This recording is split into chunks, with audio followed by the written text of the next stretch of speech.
And we're live. We're just tidying up a little bit. Just tidying up, making sure things. Didn't know we had so many. I didn't know we had so many experts in astrophysics from last week. I looked at particles. They just figured out how light space is. 2020. That was something that puzzled physicists like myself. It's been burning for a week. I didn't even trip about it. It was something. I was like, oh, it's so obvious. It's like, dude, have you been to space? Yeah. How do you know? Have you even been there? Have you been to space? Yeah. So shut up about space if you Crazy, haven't been there. man. I Exactly. only want to hear from Lance Bass. True. And other astronauts. Has he been in a? I think he went to space. He Or went at to least space? he tried to. Wow. First gay man launched into orbit. How's he know that? I assume all astronauts are gay. You have to. You have to just assume. I do. Rockets? Come on, man. Come on, dude. You're into rockets? Zero gravity. Sounds a little gay to me. You want to be lighter than air? Dude. They, lot of they just OCD ran a types. commercial for, I think it was in the Super Bowl. They ran a commercial for, like, first civilian only. Stop. And I was watching, like, all right, just definitely civilians going to die? It was like a civilian, like a trip. They're doing you an can go to amateur space mission? You can go to space where it's just send it up randoms. What? Except everyone, that's definitely going to explode. You think so? Yeah.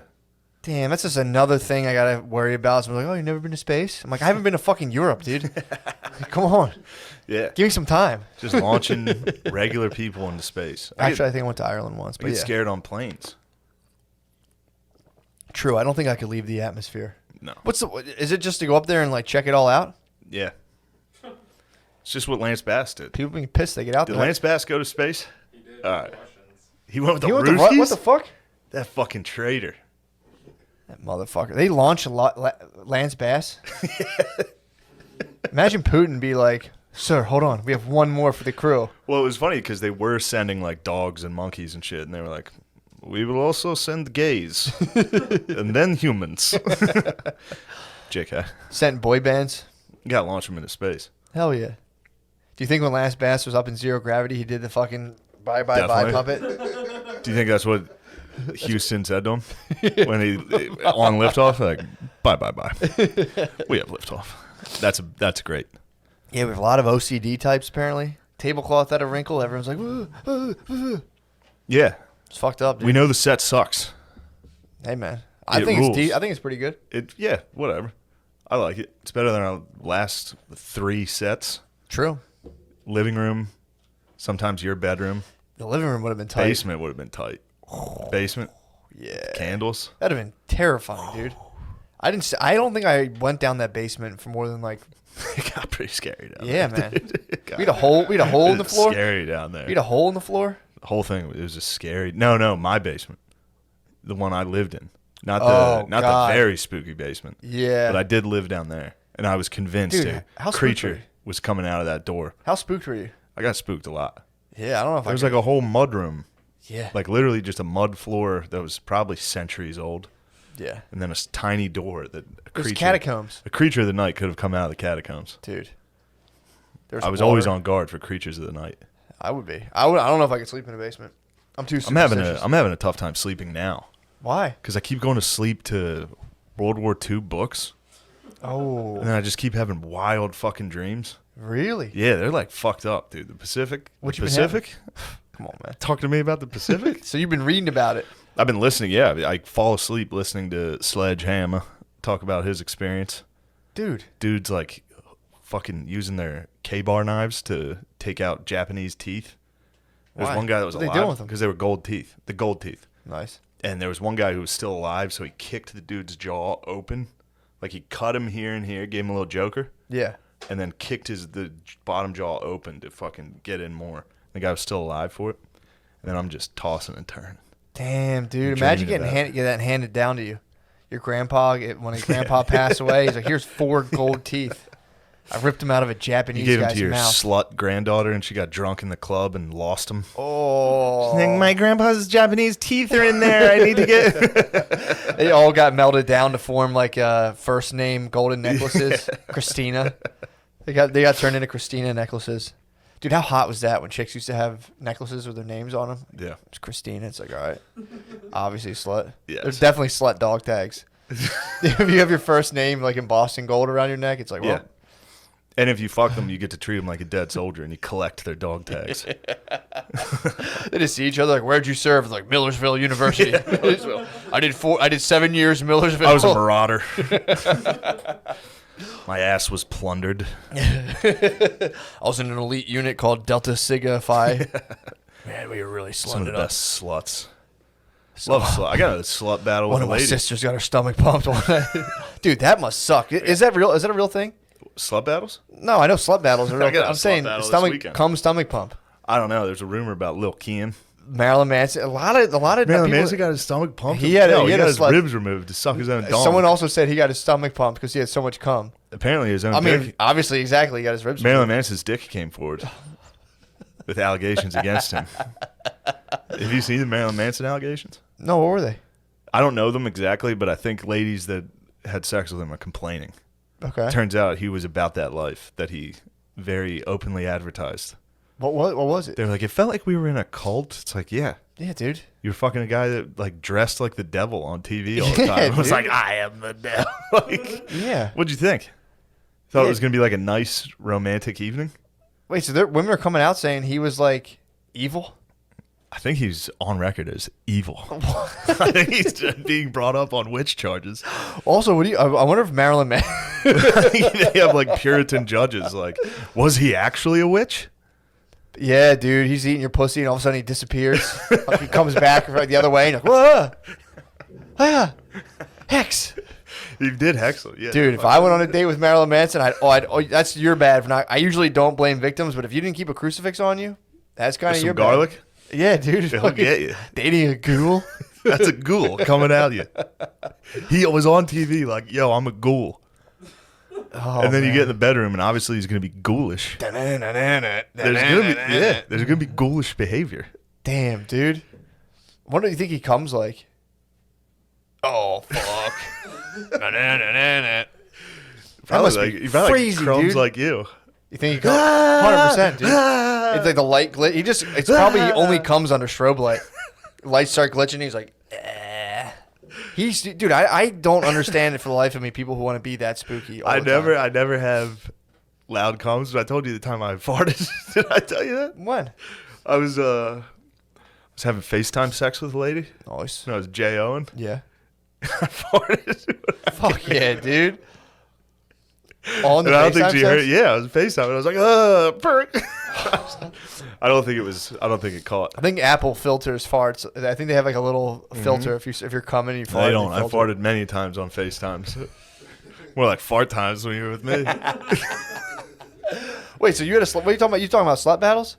Oh, I had a slut battle. I was making fun of Hooters waitresses. I was like the finest sluts, and this lady was like, "They're not all sluts." I was like, "Well, yeah, they are Well, for sure." First of all, it's funny you said they're not all sluts. It's like, all right, Yeah, she was like, and I was like, "No, they're dumb. They're dumb, beautiful sluts." yeah. She's like, "Some of them have PhDs, like all this stuff." I was like, "I was just making fun of the Special Olympics, and you're defending Hooters waitresses." I was now? trying so hard to Audibly? make an acronym about titties with PhD. I was like, pretty hot titty. I was like, fuck, You got over. it.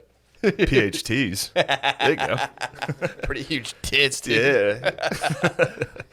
But yeah, it was a slut battle. So who was coming out against you? Just some lady who like worked at Denny's. She's Just a like, beautiful actually, slut. No, she was a beautiful slut. really, She was a former slut. She was defending the Hooters sluts. really. Was she? Did she serve in Hooters? I think she must have served. Hooters is the Air Force. Hooters is the Air Force for sluts, dude. Betty at the Navy. Damn. Yeah. I mean- She, Obviously, I mean, dude, does he really think you're like buzzing around in your car, like passing a Hooters, being like fucking sluts? no, she fucking should know that I'm loose. driving by being like, yes. There's loose, immoral There's whores. beautiful sluts in there. Beautiful wing sluts right there. No, Hooters sluts rule. Damn, must be so sick to work in the kitchen at Hooters. They are like SEAL Team 6. big time. That's like the elite unit. Hooters, yeah, big time. It's like that only to. Do we still do like Sports Illustrated swimsuits, or do like women just get like their ass eaten in Sports Illustrated? They must. It must just be like triple X. It must dude. be the most powerful. Dude, Miss January They stuck. started. I remember when they started the body episode or body edition, or what? Maybe that was ESPN, where they would just be everybody was naked, all the athletes. What? They're slowly transitioning us into an all male. About fucking time, dude. I need, yeah. Oh, dude. That'd be a tough one to. Just a fucking like wide receiver's bulge in his sweatpants. You're like, fuck, man. That's why I watched the combine, the scout. Like, See the just fucking everybody dong? in spandex running. See these massive hogs True. flying down the runway. See what's good. Here we go now. I got one for you. What? I got a good movie for you to watch. You're gonna enjoy it. Let's have it. You ever see Alexander the Great? No, I don't I think it's called did. Alexander. It's Colin Farrell. Awesome. Yeah, hot. One of the hottest dudes out there. Huge dong. In his prime. Hollywood dong. Does he have a Hollywood dong? Hollywood dong report. He's up there with John He Mayer. has to be. William Shatner. Shatner had a I Hollywood. heard Shatner had a What? fucking hog, dude. Who told you that? I just heard it. It was, it's the buzz, dude. Dude, when you're You are such a space guy. when you're in the business with me, dude, come on, dude. Dude, that's the I know- ultimate. Dude, I heard Shatner had either he had a dong or someone ripped his dong, but his dong was in the Someone ripped mix. it? Like being like Shatner had that fucking Oh. weak ass. He had that Priceline dong, dude. Shatner.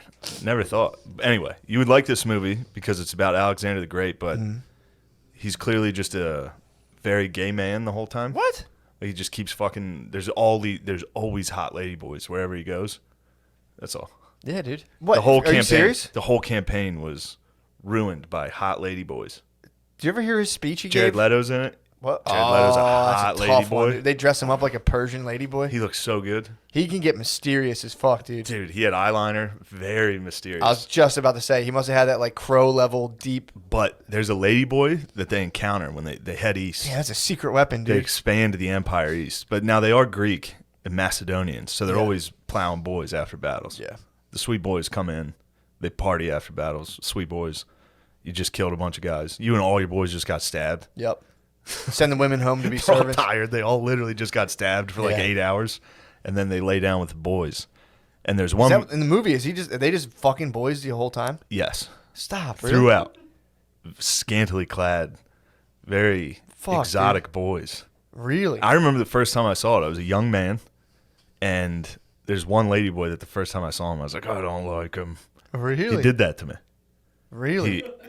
Even as a young boy, I saw this the first time they showed this lady boy on screen. I was like, get him out of here. You were pissed. I was furious. He was crossing wires, dude. Because he crossed wires hard, dude. Wait till you see this lady boy, dude. He crosses wires. So you're watching Alexander the Gaped? He did gape. He did the gaping. Was he really? I believe. They He was never a top. show you.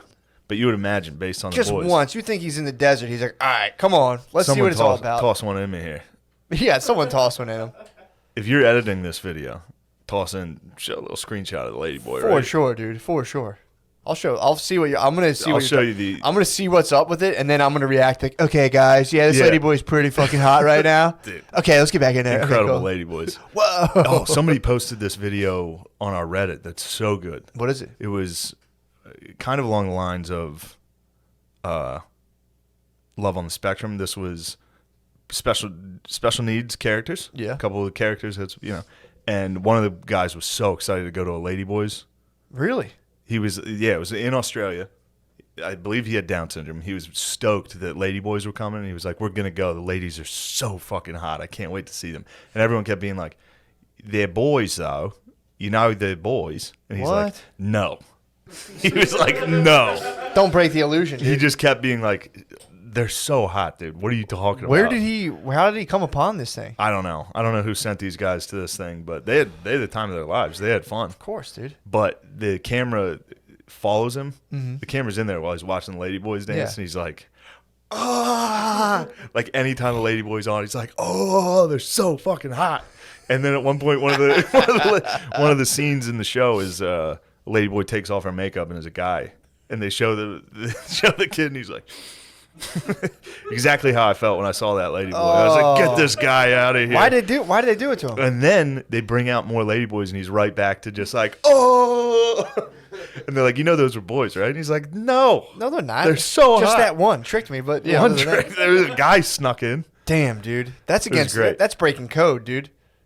You don't wipe off your makeup. You can't bring Ladyboys in front of.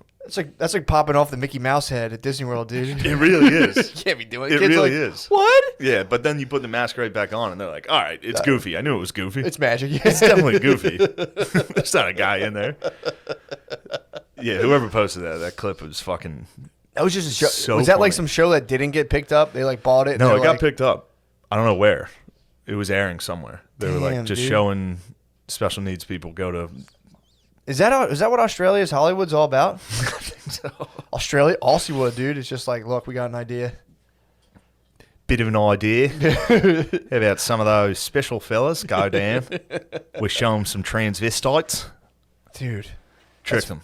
Damn, dude. And he went, for real though, it's exactly Disney World. Somebody took their mask off. He was like, what the fuck is this? Put it right back on. He was like, woo. He kept like looking at the camera like, Come, I fucking told you they were hot as fuck. I don't know what everyone's giving me shit for. dude, he was doing him. He also reacted the exact same way like you do. With the tees. You're like, they're fucking hot. It's like, those are dudes, right? They're like, yeah, kind of, but no, they're not dudes. Back when you were in the dark phase. Yeah, man. I apologize for throwing you in there. I don't care. All right, good. I found God now. True. Now I don't. I just think about him in the shower. Now that's it. The tees? I just go like, We know you're out there. R.I.P. guys. They're still bopping around. Telling you, I think there was they caught me during like a Jungian transformation, dude. It's the phallic. yeah. It's the phallic mother. Mm-hmm. You go there and you're like, whoa, it's complete. And all of a sudden you find your own completeness and you're like, oh, okay, sorry. Mm-hmm. Exactly. So it's It's a more very- of a Jungian thing. It was a very young. It was a very Jungian kind of Freudian phase, and all of a sudden I was just like, I kind of integrated myself and went like, oh, okay. Mm-hmm. You've been there. Saw Bailey J again, was like, not really. You sure? Swear to God, yeah. It's crazy, dude. I'm telling you, the archetypes are real. I believe you. The collective unconscious is real. They tricked you. They led me to where I needed to go. Yeah, you saw it. You said, not for me. I was like, wait a All right, second. It's for me a couple times. Not really. Yeah, dude. Done. Telling you, it's weird. It's the weirdest thing in the world. But there was no foolishness. You never fooled around. There was no foolishness, no please. foolishness at all, No, dude. There's absolutely no Come on, man. foolishness. Oh, man. But yeah, dude, I'm telling you, that's a quiet epidemic. What's that? Get a lot of bros out there scouring the net and being like, Someone told me before, the way people get sucked into it is you start watching the T's have sex with girls, and you go like, it's nothing. That's how you sold And then me you on. watch one of them fap, and you're like, it's girl? It's girl? That's Girl how you fap?" sold me on it. You sold me on it. You were like, do you like watching porn? I was like, yeah, I'll watch some porn. You're like, now imagine if the guy had tits too. It was a strong pitch. It's a good pitch. It sounds good on paper, but It's then you're not. like, well, then I'm getting attracted to the guy. No, you're just loving the tit. You're pumped on tits. You're just like, I am tits. pumped on tits. All right, true. You're just Good down, argument. You're just down under, dude. It's a good argument. You're You're just like, going like, are you not pumped on tits? It's like, hold on. it's like, wait, I am wait, pumped do you on want tits. less tits? I'm sorry. Yeah. Point. Good point. Your Honor. But yeah, man, that's something you got to work your way through, or you just go all the way into it. You go love it. What was it called? The Thailand show, I think Ladyboys. Ladyboys in Thailand. Yeah. Or you just got to go full into You got to it. bring your son down, be like, You got this- to tank a couple marriages and then just go right to Thailand and be like, "Come on, man, understand, Yeah. dude." That show was fucking nuts. Yeah, that was. Bringing it, dude, just making his son watch him and a ladyboy go at it under Yeah. a waterfall. Kids just sitting there That was floating, fucking like, hot, on Twitter, dude. just like, That whole scenario was hot. It's just son like, just three dudes in a lagoon. Three dudes having fun. yeah, I've come to the conclusion that I'm not gay. I'm just super horny. I think I'm just really It's horny. bi. No, it's not bi. It's not bi, dude. No, there's a word for it. It's like poly, not poly. I might be pan. I pansexual. might be pansexual. Yes. I might just be sex. Yes. I might just come. You're a fucking sex machine, dude. I might be. I've Now- been listening to James Brown nonstop. Really? Yeah, you're a sex machine. You're going to get up and do your thing. Caught a hand job today. You got an H? Let me adjust the mic. Damn. I want to brag. You got a wed? dude. I mean, honestly, I thought about that today. Getting like holding all your cum in for like, Getting serviced. yeah, like being in like a 2-week argument and then like just like not even wanting to come because you're so angry and then getting a hand job at like 10:30 in the morning might be as hot as it gets. I'm talking like, going on Tinder, going off, having escapades. Dude, Not even close. getting like a fucking like Making a reluctant wife Well- service you. it wasn't even reluctant, dude. That's the one piece of the pie. But this was a kind of like Reluctant more, would even be hotter. this was dutiful. This was kind of like, you've earned this. This was kind of like, good job, sir. That's as good as it gets. You're Fucking- exactly right. Hands back, legs off the bed, just fucking laying there, just kind of Damn. like checking to be like, all right, I got like 5 minutes, dude. Only needed 3. Cranked me You out. crumbed bro. off 3. Dude, I can't watch porn like I can't watch any of it. I like pull it up on my phone and it's just like Disgusting. not even disgusting. I'm like, this stuff just sucks. Yeah. It's like weirdly cheap. It's so funny because when people are like, oh, that movie sucks. How do you watch that movie? I'm like, I don't know. It's just fun. Put it on. Yeah. Porn. I had the same weird thing with porn. I put it on. I'm like, just some lady with like pimples on her butt being like, yeah, Oh, fuck that's me. always And I'm bad. just like, fucking Christ, It's turn always this a shit bad off. shot. Yeah, and I just think about the ladies just there being like having to. Whenever I watch porn now, I think about the fact that they're doing it as a job and it fucks me up. That they're just kind of like, I think about them clocking in and being like, yeah, I don't know. And then just like getting like fucked in the ass and like, ah. I just think about their whole life and it just, I'm like, Yeah. it's major turn off. Pimples on the butt. I caught a pimple. And that was like the last porn I saw. And I just, again, I'll get myself to the point where like I absolutely need to fap because I have like torso pain. So I'll have to fap so bad that like the first thing that pops up and I'll just like, fuck it. I'm not looking for another one. Yeah. And I'll just like come to a butt pimple movie and just be like, go to bed and be like, fuck me, dude. Well, back to you being dutifully serviced. Yeah. I mean, that's a hot genre. It's hot, dude. It's like when the nurse comes in or the stepmom comes in and is like, Yes. you're backed up. I need to help. Yeah, dude. It's not true. That's the This is hottest. true, but it's Yes. the real life component's the best. I'm sure. Telling you, man. If you basically put all of your sexual needs in the hands of a real life woman, Nothing more beautiful. it's the best. It's biblical. It is. It's what we're here for. You go for I'll take a long drought, dude, and I just know. I fought off the fat devil like 4 nights in a row, being like, no, tonight could be the What was night. the fat devil saying to you? Just, dude, I wake Crept up. in your room at night. Yeah, wake up at Tiny imp. tiny little imp, dude. You Yeah. wake up at 4 a.m. You're like, I know what would make me fall back asleep. I'm gonna sneak to the bathroom and fap. Mm-hmm. It's like the fat police have You've grown got- in my house. I yeah. have 2 officers in my house now. I have like 2 beacons of possible shame where like I could deal with having 1. Now there's 2 that I'm just like, I'll just Imp's wait. like, they're asleep. Do it. Come on. It's not that your bathroom's not that close to the bedroom. And it's like, no, dude, I'm going to bed. Just audio. I actually have a sleep mask that has headphones in it now.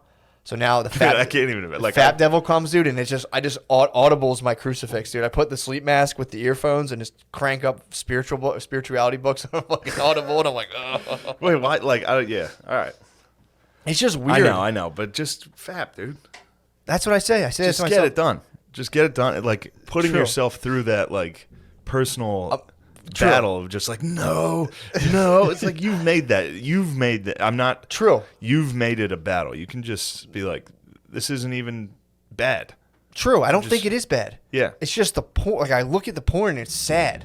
That's the problem. It's sad. Well, find not sad porn. Then did you ever look at like positive porn? It's just people like, No. oh, dude, it's No, I fucking don't, so I only look it's- at the worst. No, I look I've at looked very for that. negative pornography. I've looked for like nice porn, and dude, first of all, there's like kissing. There's like a porn where it's like very, very intimate and Just kissing. hugs and kisses? They're like, I fucking love you. No, they'll have sex. They'll bone, but like, Oh. I fucking love you so much. Oh, I love Yeah, you. I've seen those. That weirds Not me for out me. even more. Yeah. Fucking, oh my god, I fucking love you. Find so a nice much. amateur. True. Go to the amateur. Yeah, but amateur. I had a dark phase of watching crackheads have sex. Oh my god, dude. No. I used to watch like crackheads give. Actually, you know blowjobs. what? Yeah, I'm better. I just ran that through the cycle. I was like, oh, that's in my search history. I've seen it. Not for Crackhead me. videos are tough, dude. Yeah. They're tough. You'll get one good one. You'll chase the dragon, and you just go down like the saddest, most Yeah. fucked up rabbit holes. It's dude. usually like in a car. yeah, in a usually car, like this motel room, prostitute. poorly lit motel room, Yeah. just fucking sucking some dude's dick with a condom on. You're like, get done. You're just like, and the worst thing is too. I have this thing where like I think a lot of people do really, but it's like if I watch something really intently, when I close my eyes, it's all I see. That's why I can't play video games. If I play video games for like hours and I Yeah. close my eyes, all I see is that video I think game. it's the Tetris effect. Yeah, dude. Because everybody started playing Tetris hard, and then all they saw was fucking blocks. Probably. They close their eyes and see blocks. That's what happens with video Yeah. games, especially. But then If like, I play Call of Duty for a while, yeah, I'll start scanning the roofs. You start When I start walking on the street, I'm like, this is a vantage point. dude. I'm telling you, I just become true. I mean, it's in me. So then you go to bed and you just like see just some lady with a fucking beanie on, just fucking like, and you're like, go away. Done with you. I've never had it with Done porn. with you. I've never had it with porn. Oh, I've had it with porn. It sucks. Really? You close your eyes and you see like a You lady. see like, the porn and you're just like, all right, enough. I'm done. Yeah. Go away. I'll put on my Richard Dawkins audiobook. Yes, I don't have much like shame about it or anything. All right, good. It's just like I just do it and I'm just going like I'm knocking myself a rung down the ladder of enlightenment. I guess it's shame, yeah. You're not though. Yeah, I There's think so. nothing wrong with. It's not wrong. It's just kind of like I could use my time. Like so, this is my hang up in a nutshell. So I can't. I'm sitting there. I can't sleep. In my head, I go. I think I might be your imp. You think so? Like, yes, do it. Just do I it. do. I start thinking about you. I'm like, Shane would be totally jerking off. I would right be now. jerking off. Yeah, I'd be fast asleep. Would you ever Glazed, sneak? with Would a you ever glazed sneak belly. away? What? How would you catch? Would you sneak to catch faps, or are you kind of What, more when like? I Are you a lived cum with a lady? camel? Yeah. Would you like sneak away? Or are you more of one of those cum camel types who Once can just wait? the sexual intercourse dried up. Yeah. True. Yeah, because for a while, like early in a relationship, you can like wake someone up and fuck them. Yeah. Shit's nice. Oh yeah. They are even into it. They rub their butt against you when you're sleeping. So they bu- want some. They're like, so come buttery, on, dude. Wake up. It's like The bagel stays buttered, dude, at the beginning. half asleep. Like, whoa, this is great. Yeah, you feel a squirm. But yeah, then you start to hate each other. So yeah, you got. Yeah, eventually you're like, get your fucking gross butt off me. Ew. And I'm like, come on, baby, let's have sex. Just in her ear. Yeah. Oh, And you try to have sex from like the side. Dude, one of it's those. not there anymore. Yeah, What happens to the side sex? It goes, man. That's It goes with the that's passion. that's heavy audition phase, man. That is. Some old laborer hit me with audition phase one time, and I was like, "That's not a thing." He's like, "You'll see." I remember being like, Wow. Yeah. He's like, "Oh, dude." I was like, "Dude, she does this. She's gonna cook me dinner tonight." And he's like, "Yeah, she's in the audition phase, dude." And I was like, "Nuh-uh. Yeah. You're just a fucking angry old man. Fuck you. She loves me so much." Yeah, the audition phase is absolutely when the side sex is involved. Yeah. Then it just down to missionary on top and her on top. That's it. Oh yeah. Tossing some dog, dude. Dog's a mainstay. Big time. That's the Some dog style? some dog style, 100%. Just look down. Just look at that fucking. Look at that hole. Down that butthole. Like, I'm gonna touch that. I'm gonna touch that thing. I'm going to try to touch it. Get off me. That's all I got left is touching that butthole, dude. That stays. Luckily, that we'll put. That's like the thing that stays through the audition phase. Just having a nice, just being like, oh, I came. Oh, I touch it. Oh, okay, I'm done. That's the panic button, dude. Ooh, you don't like this? Ah, done. Yeah, the audition phase is very, and you know, guys have the audition phase. I pretend I'm not a psycho. True. I'm like, oh, I'm a nice guy. I would never, put you down? I would never put you down. Like a year into it, I'm like, you know, you're a fucking idiot. Yeah, it's so funny, dude. I did the same exact thing. It's like first 3 dates, I'm like, I let's love go out, reading. let's go dancing, let's go do this, let's all do this, and dude, Tonight, it's I'm like probably gonna go home, read some Steinbeck, chill. big time. It's like I'm not telling her about the 9 hours of FIFA. No way. They can't know. They have to They can't know slowly, until we live together. slowly unravel that. Yep. Yeah, I had Oh, it's at the man. point now she'd be like, let's go out to eat. I'm like, what's the point of going to a restaurant at all, dude? We're making sushi for Valentine's Day. Ooh, That was big. That was a homemade sushi. big win, yeah. Real. Dude, going out to, did you ever go out to dinner on Valentine's Day to like a Yeah. restaurant? It fucking sucks. Yeah, especially now. Oh, Jesus Yeah, Christ. It's even especially in worse. New York, you'll be in some like wood shed with a space heater. Yeah. It's again heavy audition phase vibes. When you go out to dinner on Valentine's Day, it's all people have been dating for like 6 months. The like guy will get up to go to the bathroom and be like, you're like, will you fucking knock it Ugh. off? Come on, dude. True. Just go out to dinner, complain about how expensive it is on the way home, get a hand job 3 days later after the dust settles, dude. Don't be a fucking Become asshole. a man. Dude, for real. That's number one of being a man, dude. Is not enjoying time with women? No, not that. Not Because I agree. Because I've become No. a full man lately. Are you really? Yeah, I don't know what happened. No, the whole move is just being like, first of all, if you get caught arguing with a lady, your fault, no matter what. That's your bad. If you get caught arguing and No. you get angry, that's on you. I've learned this. This is you only yourself to be mad at. All you have to do is just be like, hey, as soon as the voice gets raised, all you have to do is go, hey, man, just because you're loud doesn't mean you're right. Let's take a break. Yeah, but what if you get falsely accused of screaming? Because that's usually in the That's in the playbook. You're You're yelling. It's like, no, I'm not. You have to go. That's where. That's the one you got to say, no, I'm not, instead of, no, now I'm screaming. This is what I sound like. Is that how I said it? Yeah, no, for real. It's like when you were just like, well, you were yelling at me. It's like, no, I definitely wasn't. It's like you were, and they just get louder, and dude, they just go like this. This is how you're gonna talk. I'm not getting yelled at. I'll take a break. We'll reconvene. You have to. I'm telling you, dude. When dudes fight with girls, I just go, that's your bad. Shake my damn head. That's your bad. Again, we can all get caught in it, 100%. But it's like, that there is passion, dude. It burns. It fucking scalds. Especially when women are dumb. When they're getting fucking dumb as fuck When on they're you. dumb as fuck and they're saying something I can't. That's my. I have a real tough time with that. I have a tough time with that when anybody does something that I can't figure out why they would do it. Yeah. And I don't shut the fuck up about it. When you can't, when you can't pertain the motive, when you can't pin the motives. Pin a motive or like, what are you being? Why are you acting indignant? Yeah. You're the one who fucked this up, or like you are. Yeah. When it's like, why are you mad? Like, my ex would spaz if we were late, and like we'd be going to my parents' house. We'd be 5 minutes late. Yeah. Silent car ride. And I'd be like, we're going to my parents' house. Like, don't worry about it. And she'd be like, I'm not mad. You're making me mad now. And it's like, fuck. You're like, I know this isn't true.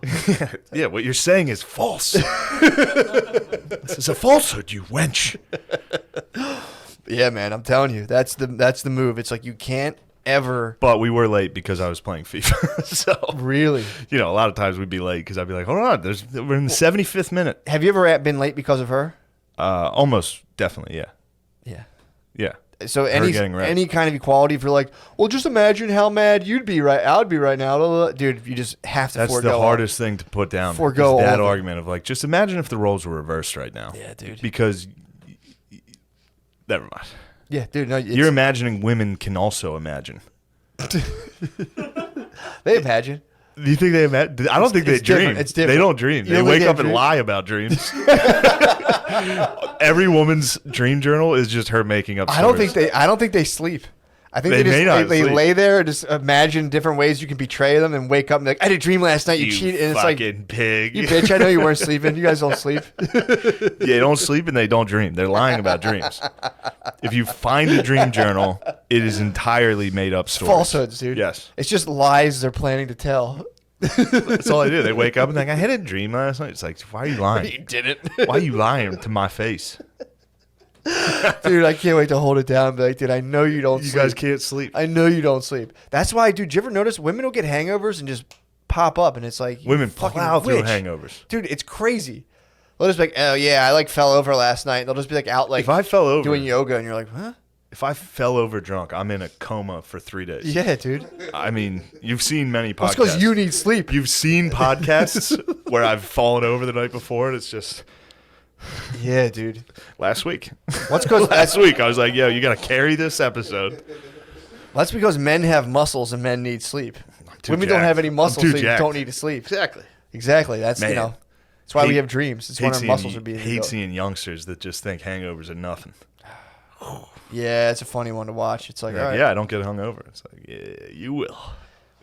Well, it's like, yeah, it's because your organs haven't started to fail you yet. Yeah, But they'll catch up to you. yeah. We'll start sending you some messages. I'm telling you, that's something you got to do. You have to make a decision around 30ish to be like, I'm a drinker, I'm not a drinker. Yeah. You can't go either. I mean, I don't know True. anyone who just has a couple. I mean, I know a couple people, but they're very few and far between. And I think even they, every now and again, wake up and they're like, Oh, yeah. it's like have like a quick 6. Yeah. Because if you have like 2 beers, Oh, yeah. You can get hungover off fucking 3 beers. yeah, for sure. Yeah. And it's also like, Dude, I was running it. Last 2 weeks, Matt. yeah. I'm not beer bragging. I hate to be an 8th grader on this. How many beers you have? I've done the math on the last, because fuck. 2 weeks I've done shows. Basically, I hate beer bragging right now. I sat there. I was like, man, I feel like shit. And it's like, yeah, I must have had 150 Miller Lights in 2 weeks. Like, you know, I was like, yeah, I probably had 150 beers. I was easily drinking 10 plus fuck. beers a night for 2 weeks. Oh my I god. woke up like, man, I can't believe oh, yeah. It was probably 150 Miller Lights. Oh, I was, dude, the battles I was getting in. You get into 100+ beer streak. Yeah, dude. You get in that kill streak. You run into like I was arguing with like pizza companies, dude. I was calling like, you fucking tricked me on your Grubhub, you motherfucker. I got in a battle in Raleigh. You probably got the drones inactivated in Call of Duty battle. It's like Yeah. sequence activated. Oh, dude, I just with that drone where you control it, just never hit anyone. Just hit a roof every time. Like, And someone shoots you while you're looking at your tackle box yes, bomb. I got in a battle with. I don't want to name the pizza company because a lot of people will probably DM them or something. True. But there's a pizza place in Raleigh, North Carolina, and a couple Miller Lights deep, Sure. not DM'd, Grubhubbed. They had a thing called Wacky Wednesdays. Okay. All right. Now it was Friday, so I was a little put off by this. So they're just trapping. Wait, what? It was Friday, and they had a deal called Wacky Wednesdays on their Grubhub. What the fuck? All right, it's called Gumby's Pizza. Okay. They rule. Here's Yeah. the problem. Don't attack them. I was wrong. Really? I was one eye on the Grubhub, so I misread the stipulations of Wacky Wednesday. Oh. So it was like one large pizza or one large pizza, pepperoni rolls, or something else. So I ordered the large pizza, click that. Done. Yeah. Then I'm like, oh, 6 pepperoni rolls, definitely. Add that. $17. What a deal. Yeah. I'm feeding me, Wood, and O'Connie's. We're going to feast. Yeah. Order it. It gets there. You know how, like, when you order, I guess you don't. What, Grubhub? Yeah, when you're sitting there waiting for like an hour for Grubhub, and Yeah. you're like, oh, I can't wait. Oh, yeah. Yeah, I was going to stipulate the drunk part where Oh, you're like like, the time where limit. is it? Oh, And there's Jesus. It's like, it's been 10 minutes. Oh. Now, I wasn't hammered, but, they were building up. Yeah. And just the pepperoni rolls came. Oh. And Stop, I was like, dude. you forgot the pizza. And the guy was like, oh, I'll go back and check at the restaurant. And I was like, all right, thanks. Like, I'm not a dickhead. I Yeah. wasn't being like, where the You're fuck pretty is nice it? to customer. I used Yeah. to be a motherfucker. I'm customer always nice to service-wise. customer service, except when I called the pizza place. I was like, hey, I think you guys forgot the pizza. And the girl who worked there was like, yeah, I know. It's a fucked up, like, it's weird. We get this a lot. It's weird to order like that on Grubhub. It looks like you get both, but you actually only get one. So I was like, I paid $25 for 6 fucking pepperoni rolls. Dude, And how she was wacky like, is this Wednesday, It's dude? Wacky Wednesday, dude. Well, here's the thing. Gumby's pizzas are in college towns only. Yeah. So they're probably dealing with just college kids. Yeah. Get tricked. They're like, all right, whatever, dude. Yeah. Life's a highway. They didn't know they were running in. They didn't know they were running into a fat buzzsaw just in a hotel by himself. Like, where the fuck is my pizza? Just like a pizza constitutionalist. You're like, I will not have my rights infringed upon. So then the lady's like, yeah, my manager's. He's not going to give you the pizza. And I was like, can I speak to your manager? And she was like, yeah, of course. Whoa. I get on, dude. This guy sounded like, you ever hear like Zach Galifianakis do his southern accent? Yeah. He's just like, Gumby's Pizza, hello. And I was just like, you fucking Confederate traitor. And I was like, you fucked me on this deal. Yeah. It's like, where's the pizza? Give me this out, I dude. was like, you fucked me. And he was like, well, I'm sorry. You're going to have to take that up with Grubhub. And I was just, I was like, thanks for your fucking enthusiasm, dude. And he was like, well, thank you, sir. It was just the most, it was a gay Did you get your battle. pizza? Didn't get the pizza. What? But pepperoni rolls, they were so good. What? The pep rolls were so good that You rolled over. water under the bridge. But yeah, we called them back the next night. Got some more pepperoni rolls. Did you really? So the same night, then the Woodman ordered a pizza. Why didn't you just have them deliver their pizza place? They would have sent it right. They would have. Why did? I would have had to buy another pizza at that point. And also, I just motherfucked the manager. True. I didn't want to order from them. Yeah. You know. So how does this even work? So on their Grubhub, you order both. I might be able to show you. I bet they still have this goddamn a trick fucking up. scam, dude. It is a scam. So you order both, and they say, "Oh, sorry, you paid for Sorry, both." yeah. It says one large pizza, pepperoni rolls, or another thing. And it looks like you get one large pizza, and then you pick which side. Turns out you just get the pep rolls. What the? They got me. That's fucked up, man. Anyway, I'm not gonna look up Wacky Wednesdays, but Yeah, that's a trap. so then me and O'Connor wake up the next day after Woodman ordered a pizza. Yeah. Pizza was terrible. I don't know what it was. Not Wasn't- from Gumby's. wasn't Gumby's. It was not from Gumby's. Gumby's makes. That's the thing. Make good pizza. You can't argue with them Yeah. because it's very good. Yeah, they can kind The of. pepperoni rolls were. I'd pay $1,000 for these things. Really? I wasn't about the money at this point. It was about being tricked by Wacky Wednesdays. True. But Woodman ordered pizza that was like cold mush. It was terrible. It was one of the worst. It felt like it was like dining. It was college like dining hall pizza. It was terrible. Damn. We'd had a couple Millers and Buds, so it did taste good. Yeah. At the time. Yeah. Woke up the next morning, horrible heartburn. Felt terrible. Oh. It's like that fucking pizza Wood ordered sucked. Called up the pepperoni rolls the next night. Did you? Yeah, they were obviously. Well, how long? At 150 beers. Are these like Totino? 150 beers. Obviously, I'm only eating pep rolls. That'd be nice if you started doing like just eating pepperoni rolls so you can keep on drinking instead of doing Coke. You're like, dude, I just need to stay up a little longer. Yeah, just Party. order some. Yeah, let me fight a Grubhub manager. That's your Vaseline for your stomach, dude. Throw some pepperoni rolls, your stomach lining's like, all right, we're good. That's the other thing. Me and O'Connor both got like real sick from pepperoni rolls twice. What? First time we thought it was a false flag. We blamed the shitty pizza Wood ordered. Wow. Then we got just the pep rolls, and it was in fact the pep rolls that were causing You guys had heartburn? heartburn, farts, hard farts. Jesus, man. Damn. Yeah, and then Well, it's also the beers too will do it. yeah, the beers will get you. That many Bud Lights in a row, Yeah, man. Miller Lights. Yeah, dude. But yeah, these pep rolls are designed for college kids, Yeah. so they probably don't get too many complaints. Because you got that college kid stomach, you're just like, all right, Yeah, true. you don't get fucking heartburn, Yeah. you know. Yeah, I've That's always a been good a story. staunch customer service battle guy. That's a good. That's a good story. That's a good It's tell. about midway through that thing, like we gotta. Hopefully, we can get out of this. That's good stuff, You gotta see Alexander, dude. You're gonna like it. Okay, good. You're gonna like to see those lady boys getting trounced. Does he do a speech in the movie Several. with the one where he's like Several where the speeches. people turn on him? Yes. Dude, that's a sick speech. Yeah. Where he's like, I want greatness, dude. You guys are fucking bailing on me He right talks now. about my father. No, he sends at the end of Alexander sent his troops home. At a certain point, they crushed so hard. He was like, "Hey, for all the older soldiers, like, Yeah. you guys did it. Go home." And they started being like, "Fuck you, dude. We're not fucking gay." And he's like, "I never said you guys are gay." No, in the movie, all his troops are being gay, Mm-hmm. and they're like, dude, in their defense, they had been on campaign for about 8 years, Yeah, nonstop. They reached the whole way to like India yeah, from like Greece, and they were like, dude, what are we doing? Can we stop? These guys have elephants. We've never seen these things. We're getting fucked up. yeah. He's like, "No." And then, yeah, he was like, I'm going to go. You guys can go home if you're gay. I think after that, he gave the speech where he eventually was like, "All right, dudes," because they tried to chicken out on him, I think. Yeah. And he like in the one speech he talked about his dad. He's like, "Dude, my dad put Macedonia on the map," and then Philip, I believe. and then I come up. Kind of like me. Ooh, damn, dude. I'm just saying, there's a lot of similarities.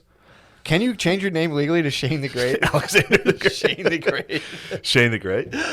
Perhaps. You might have to change your name before you go down to I'll have to Alabama. You might before you do that show in Alabama. You might be Shane. It the is Great. for real a black comic name. Shane the Great. Haha. Shane the Great, funny man. Lemaire, how come you don't have a black stage name? Well, never mind. You kind of have the blackest name I've ever heard. Why? How come you don't have a? Have you ever handle. considered one? No, I've never even considered one. What would you? What do you think you'd go with? Lemaire so crazy. That's great. That's so good. Honestly, I thought it was going to be terrible. I thought you were going to say like Lemaire from up the block. Dude. But Keith rules. I know. But Lemaire so crazy. Is there That's a good one. is there ever any like battles over like people stealing each other's like stage handles? I love beat the cheeks. Beat the cheeks is nice. Beat the cheeks. Beat the cheeks is so funny. It's also funny to have a name, dude. You have names like that, then you bomb. Oh, Like to have a wild name, be like, "Yo, crazy man Lemaire." You go on stage and bomb. You're like, "Fuck you, pussies." Black comedy names rule. yeah. I What wonder. would you go with? Oh man, I was calling myself Problem Child for a little. Problem bit. I Child think is- somebody's. That is a couple people's names. really? There's several Problem Childs floating around. Yeah. I don't know, dude. I can't. I don't know if I can come up with a name like that. You could go with Twisted, Twisted. just Twisted, True. Be white boy Matt. White Boy Matt. What about White Matt? boy We Matt. tight. There's a lot of white boys too. True. Who was talking about it, where they always just had one like white geezer? Was that us? Oh, the Laugh House. Every black show I've done they usually had one old geezer white dude in rotation that like kind of sucked. Yeah, there's a I think there's a thing. I think it's like good practice to throw like a white dude on the flyer. Yeah, That's always what I heard. which doesn't make much sense I think you just because they chuck, typically don't do great. chuck a honk. I think you just chuck a honk on the flyer. Just It like, really is like a honk. Like they just trot him out to be like, look at this fucking white guy. They literally like bring it's like an exotic creature. My name would be Wild Boy Gary Owens, McCusker, dude. Wild boy, Be Wild Boy Gary Owens. Fuck, I was problem child. So, I might be and Wild think, Boy. I think somebody jokingly had a problem child. Really? I forget. Yeah, the stage names fucking rule. Problem child's tight. The show format is my favorite. At Where what it's opener. host for 45 minutes. Well, first off, it's DJ for 2 hours past when the show is supposed to start. Hosts solid 40. Easily. 7 different guys go up. Then they're like, "Yo, we got a special treat for y'all. White boy, funny man, Matt." Hello, dating. Dating's weird. Does anybody else use dating apps? Like, fuck you. Yeah, that was always fun doing black shows and like just watching people slowly look up. It would take about like 5 minutes, and then people would slowly look up. It would like you would get a couple people on your side. People start laughing, then you see people slowly put their phones down, and you see like some dude. If you got the guy You who just was, had to roast somebody. well, if you that's a If that's you take a quick shot one. at somebody, everyone's like, "Oh," especially with a black reference. Oh, They're yeah. like, damn, he's cool. That's a crush. That's a big Yeah, crush. it's a nice crush. The thing that helps, I would gauge it if I could get the guy who was wearing sunglasses inside to laugh. Then you start to win the hearts and minds of everybody, dude. True. There's a one dude who shows up and just like fucking huge sunglasses inside. Stunners on. Stunners on. If you get him going, dude, it's like you won. What's worse than bombing at a black show? Oh, Ooh, I don't know. I can't- especially at stinks. at Warm Daddy's, people just start eating. Oh god. Everybody's got dinner in front of them, so they just literally like 1 minute into you bombing, they're like, like very audibly, like, no. Yep. You start hearing the clank of silverware, and you're just like, fuck. And then the DJ brings you up real dramatically. He's like, give it up for Matt, and you come Yeah. up and you're like, can you guys hear me back there? I don't know. You guys are having full blown Everybody- conversation. Yeah, you get a minute. And that's the one crowd you can't be like, hey, could you shut up? Oh hell no, dude. You're just gonna get the fuck beat out of you. That always did bother me though. How you'd get a lot of comics who'd be like, "I'm sorry, this is my time." And, like you get them in open mics who would be like, "I'm sorry, this is my time Yeah. to do this." And hell no, it's like, dude, shut up and do your fucking stuff. That used to bother the fuck out of me. I think I did that at Raven once, Really? but not for me. Oh no, I mean I'm It was talking like about. literally, I went to one of the last times I went to Raven. Whoever was on stage, everybody in the room was just talking. Yeah, it's all comics. And I get it because you've seen the act. You know they kind of suck. Mm-hmm. It's like this is another. We got to waste 5 minutes and listen to this. But yeah, I got up there. I was like, "What are you guys doing here? yeah. What's the point of this if you're not? If Yeah. everybody's is this just us hanging out? You know? Yeah. Well, that was all comics. Yeah, I'm talking true. It about wasn't- someone yeah. watching the crowd who was engaged for other people, and then they would start to bomb and be like, "Oh my god, like are you Yeah. fucking serious? You fucking cunt, bitch!" And it's like, "Hey, dude, you were kind of just bombing there." Yeah. I've seen that move. I've seen people turn on those. jets. Judy Gold did that at the Really? Voss roast. Literally everyone murdered, and then she bombed. And then while she was up there, she's like, "Oh, if a man was saying it, you'd all be laughing." Well, it would And be was funny. like, yeah, well, then it would be funny. But also, Bonnie hosted the thing and murdered. So it's like, wrong. sorry. Sorry. What's Trump up to right now? I haven't been. I know. I think about him a They lot. pushed dude. him out of the news cycle, man. He's back. He fucking wrote a letter to the head of SAG, what? and he was like, "Beat it, pussy."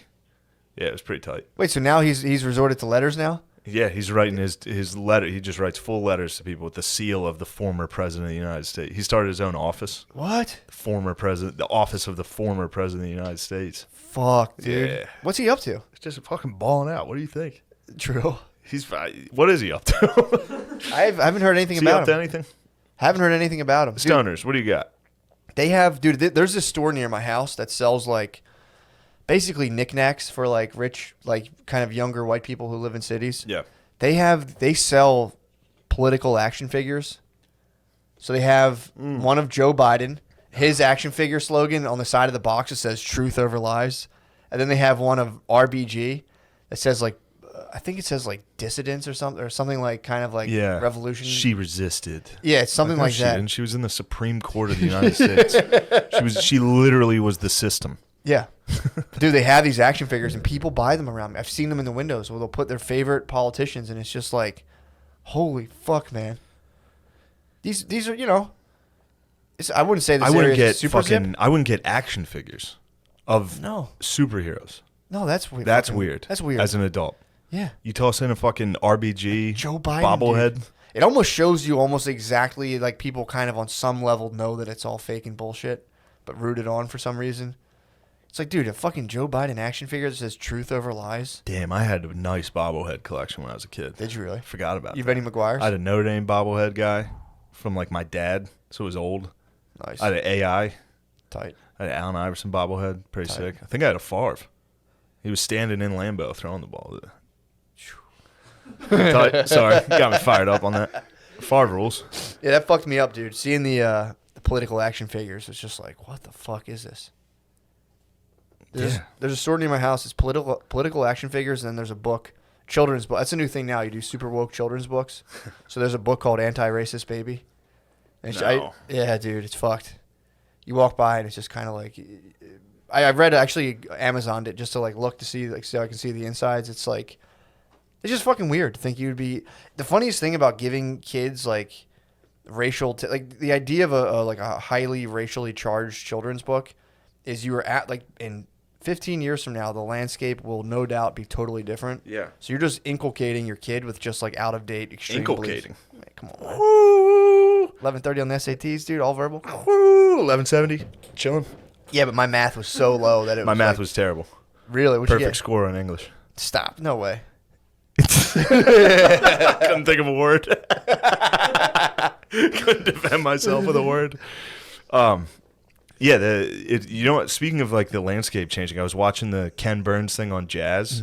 He has a jazz documentary. Yeah. It's pretty sick. And you know, my whole life I've been very much like black people didn't invent music. They kind of did to some extent. It's funny they literally like we've been listening to black music since like the Civil War. Like ever since. They swapped it up. We've been like throughout history since then we've been like Drake rules.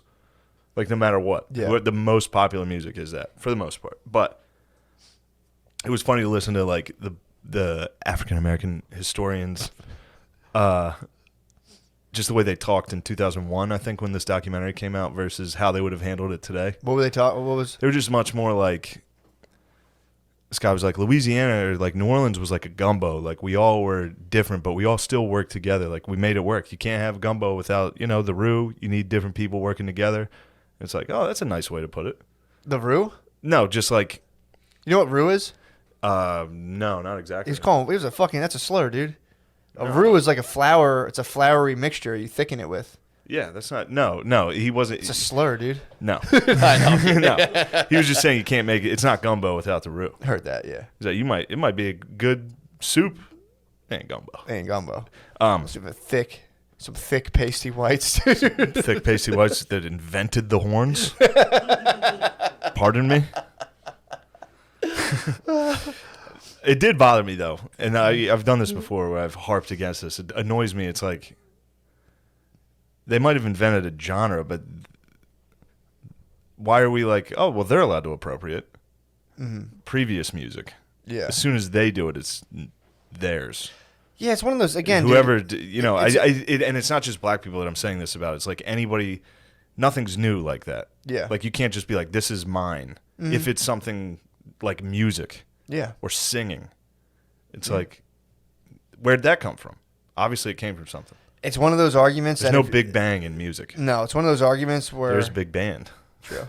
It's one of those arguments that it's kind of one of those shame on you if you're in the argument. If you're like, well, I know, and then I can't sit here and be like, oh, did they? yeah, that dude going was- off of I'm sorry. inventions, racial inventions, and being like, Yeah. how many things people who kind of vaguely look like me invented, dude? Yeah, It's like, please. dude, I've seen wild Twitter battles about that. It's really funny. Being like, white people never invented anything. Then you have white people being like, dude, actually, there's a lot of Although, stuff. You know, we talked about it. Google American inventor. Mm-hmm. See what comes up. What happens? Just black people. Really? Google's in on it. The fix is in. Dude, PB was a big one, dude. Peanut butter? That was a game changer. Come on now. Dude, how hard it is to eat almond butter knowing PB's out there. I chose almond butter today. I got a granola bar. Also, how did you invent? Isn't that wild, the mayor? Isn't that wild? What was your name? No. Fuck. No, dude, that's pretty sick. Nah, that's Pretty junk, sick, dude. What's junk? American inventors. If you Google all the images that come up, it's just black dudes. Is The it first really? one that comes up is Thomas Edison, though. Sick.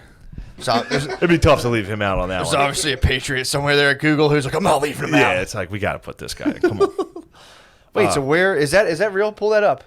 Yeah, it's up. Is it as Shane says? Mostly black people, yeah. Alex Graham wearing bells on it, but they look Wait, was Alexander Graham Bell not black? No. No. I mean, was he? I didn't think he was black. I'm No, sorry. he was honking. Eli Whitney's on there as well. He was. Which the, you'd think they'd leave him off. I know, you would.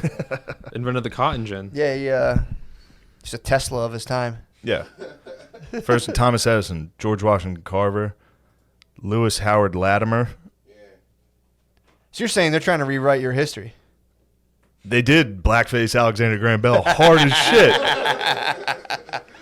Morgan Garrett, Elijah McCoy, Madame C.J. Oh, Walker, it's probably Granville Woods. dude. It's BHM, dude. Did Google you probably correct Madam over Madame?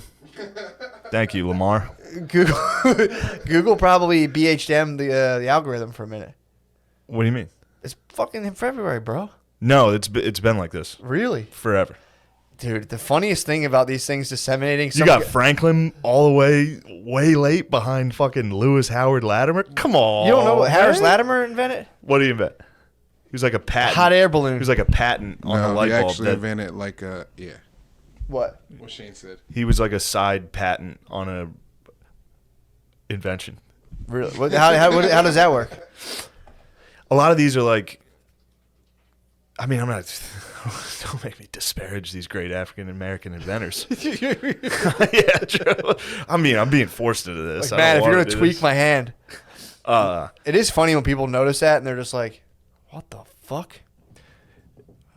Call your it's one just friend. kind of weird. Hey, Like, do me a favor and Google. I wonder if how it is for everything like that. Like America. Well, Google got in trouble because they were found to be doing the opposite, where like they were saying like there was like biases that come with algorithms because since the algorithms are primarily, not to say that like white people were inventing algorithms, but like since they were being programmed typically by white people, the algorithms themselves would be biased going forward. Yeah, just like the SAT.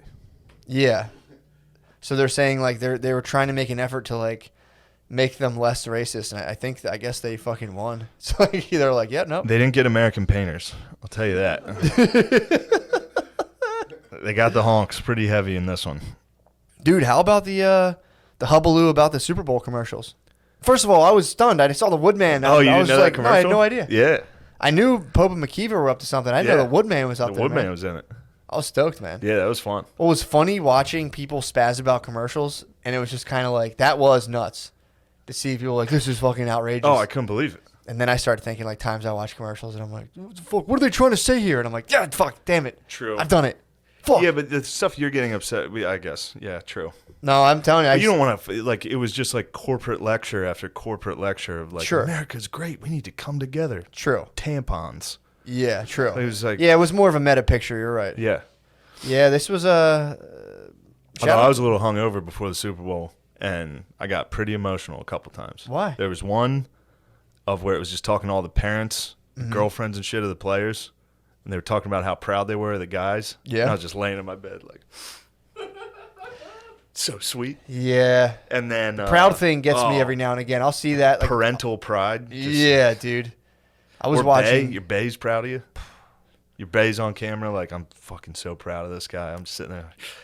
I wish I had a Bay that was proud of me. My dad thinks I'm gay. Yeah, dude.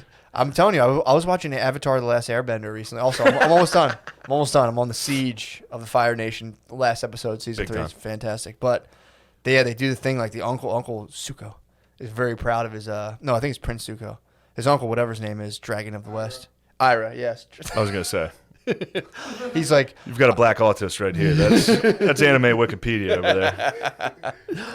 but yeah, he says he's like, your mother would be very proud. And I was like, just instant. My body just goes instant to about to Dude, cry. if It's I'm so weird. hungover, I'm very emotional. Yeah. I can cry very easily. Yep. Got a little teary. And then there was one of Vince Lombardi just walking through America these days.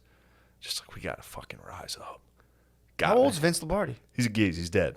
But, Okay. Hologram? yeah, they hologrammed Vince, walked him around. Whew, fired up. Dude. Again, He was talking. He's like, I didn't think it was a Vince Lombardi quote, but it must be. But he was just like talking about how the best feeling in the world's laying on the field of battle, vanquished after victory. Though Hell yeah. I think I got the wrong word there. No, that's 800 vanquished that's is 800 definitely lost. SAT, dude. Man, I got into West Point. You floundered at Drexel.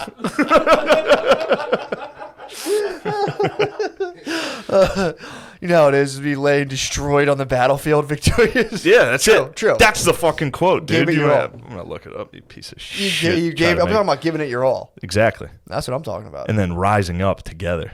And just getting up off the field.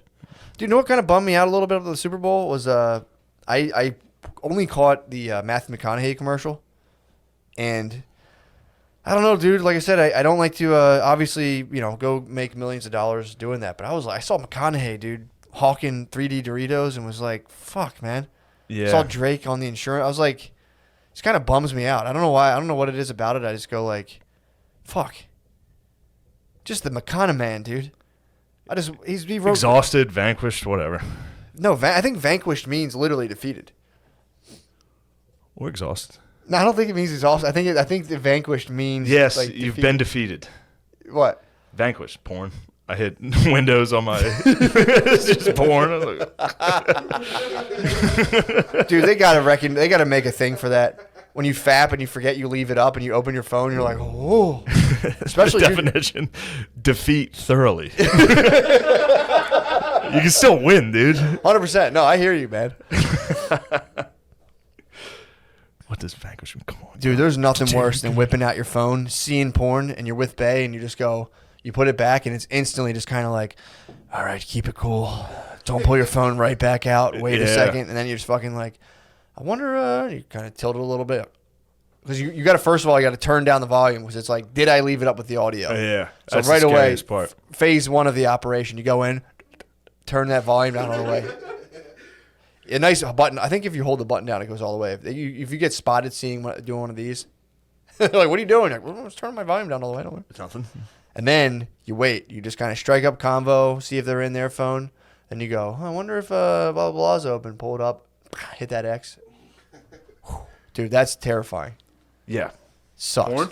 When you pull up your phone, you have fucking Porn like song. Yeah, Especially when you dude. plug it in, plug mature in the aux. Latina. Plug in the aux. Oh. In the rolls it used to have scrolling. Yeah. That shitty. You remember that shitty old CD player thing Yes, I had? yeah. It would scroll in writing whatever was on your phone. So occasionally I'd plug in the aux to my phone and it would still be porn. Oh. And it would just be like big booty.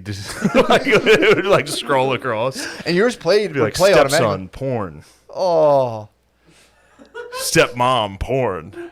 Oh, dude. You just hop in your car and you're like, oh. Fuck, there was something I wanted to tell you. Talking about Lombardi, hologram. Oh, it was getting emotional. But no, it was about porn, I think. What about it?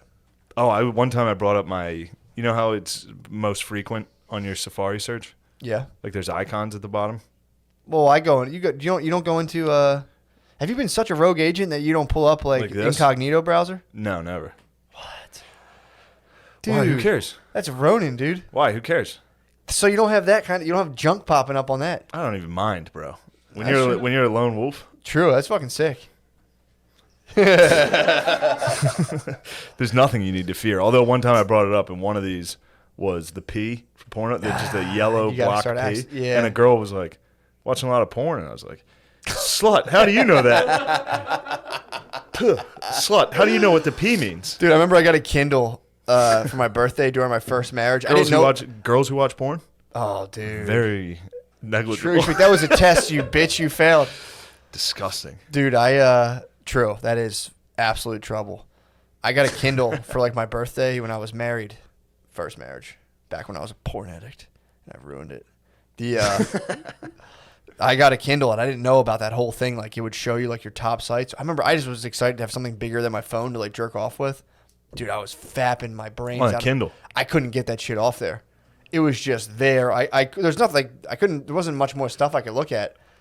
And maybe there was, but I fried that thing to the point where it just like the Pornhub shit would just every time I'd open those windows, it would just always pop up, and I'm like, I had porn on.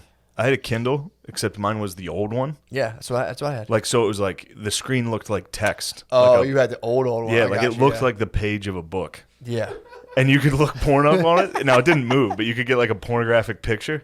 I wasn't jerking off to it. I just thought it looked, I was like, I wouldn't judge you if you were. I was like, I want to see if this thing gets porn. Dude, On a- jerking off the on, like, pics a is straight page- as hell, dude. A book page? You could have Gotta watched get back Savita into Bobby. that. Savita Bobby would have made me explode. Dude, jerking off the pics is straight as fuck, dude. Jerking off the pics is I as might straight start as it keeping a gets. crumpled pic in my wallet and just busting it out every now and then. Like, oh, now you're bringing me back to the Pacific. that's That's what the boys were doing. You'd get like one picture of like a girl who like kissed it with lipstick, and everyone was like, "Give me that, dude. Let me borrow that." jerk off. Just looking at like lips. It's hot as fuck. Two guys got in a fight about that. What? Last chapter I read, they were mortar squad, so they're firing mortars, and when they opened the ammo crate, whoever the lady was that worked at the ammo factory like kissed a note with her lipstick and put it in there, and she was like, "Way to go, guys!" Get 'em, And fellas. they got in the middle of the night. The two dudes, basically, it was like Lord of the Rings. They were like, "That's my precious," and they're like, "But it's mine. Give it to me."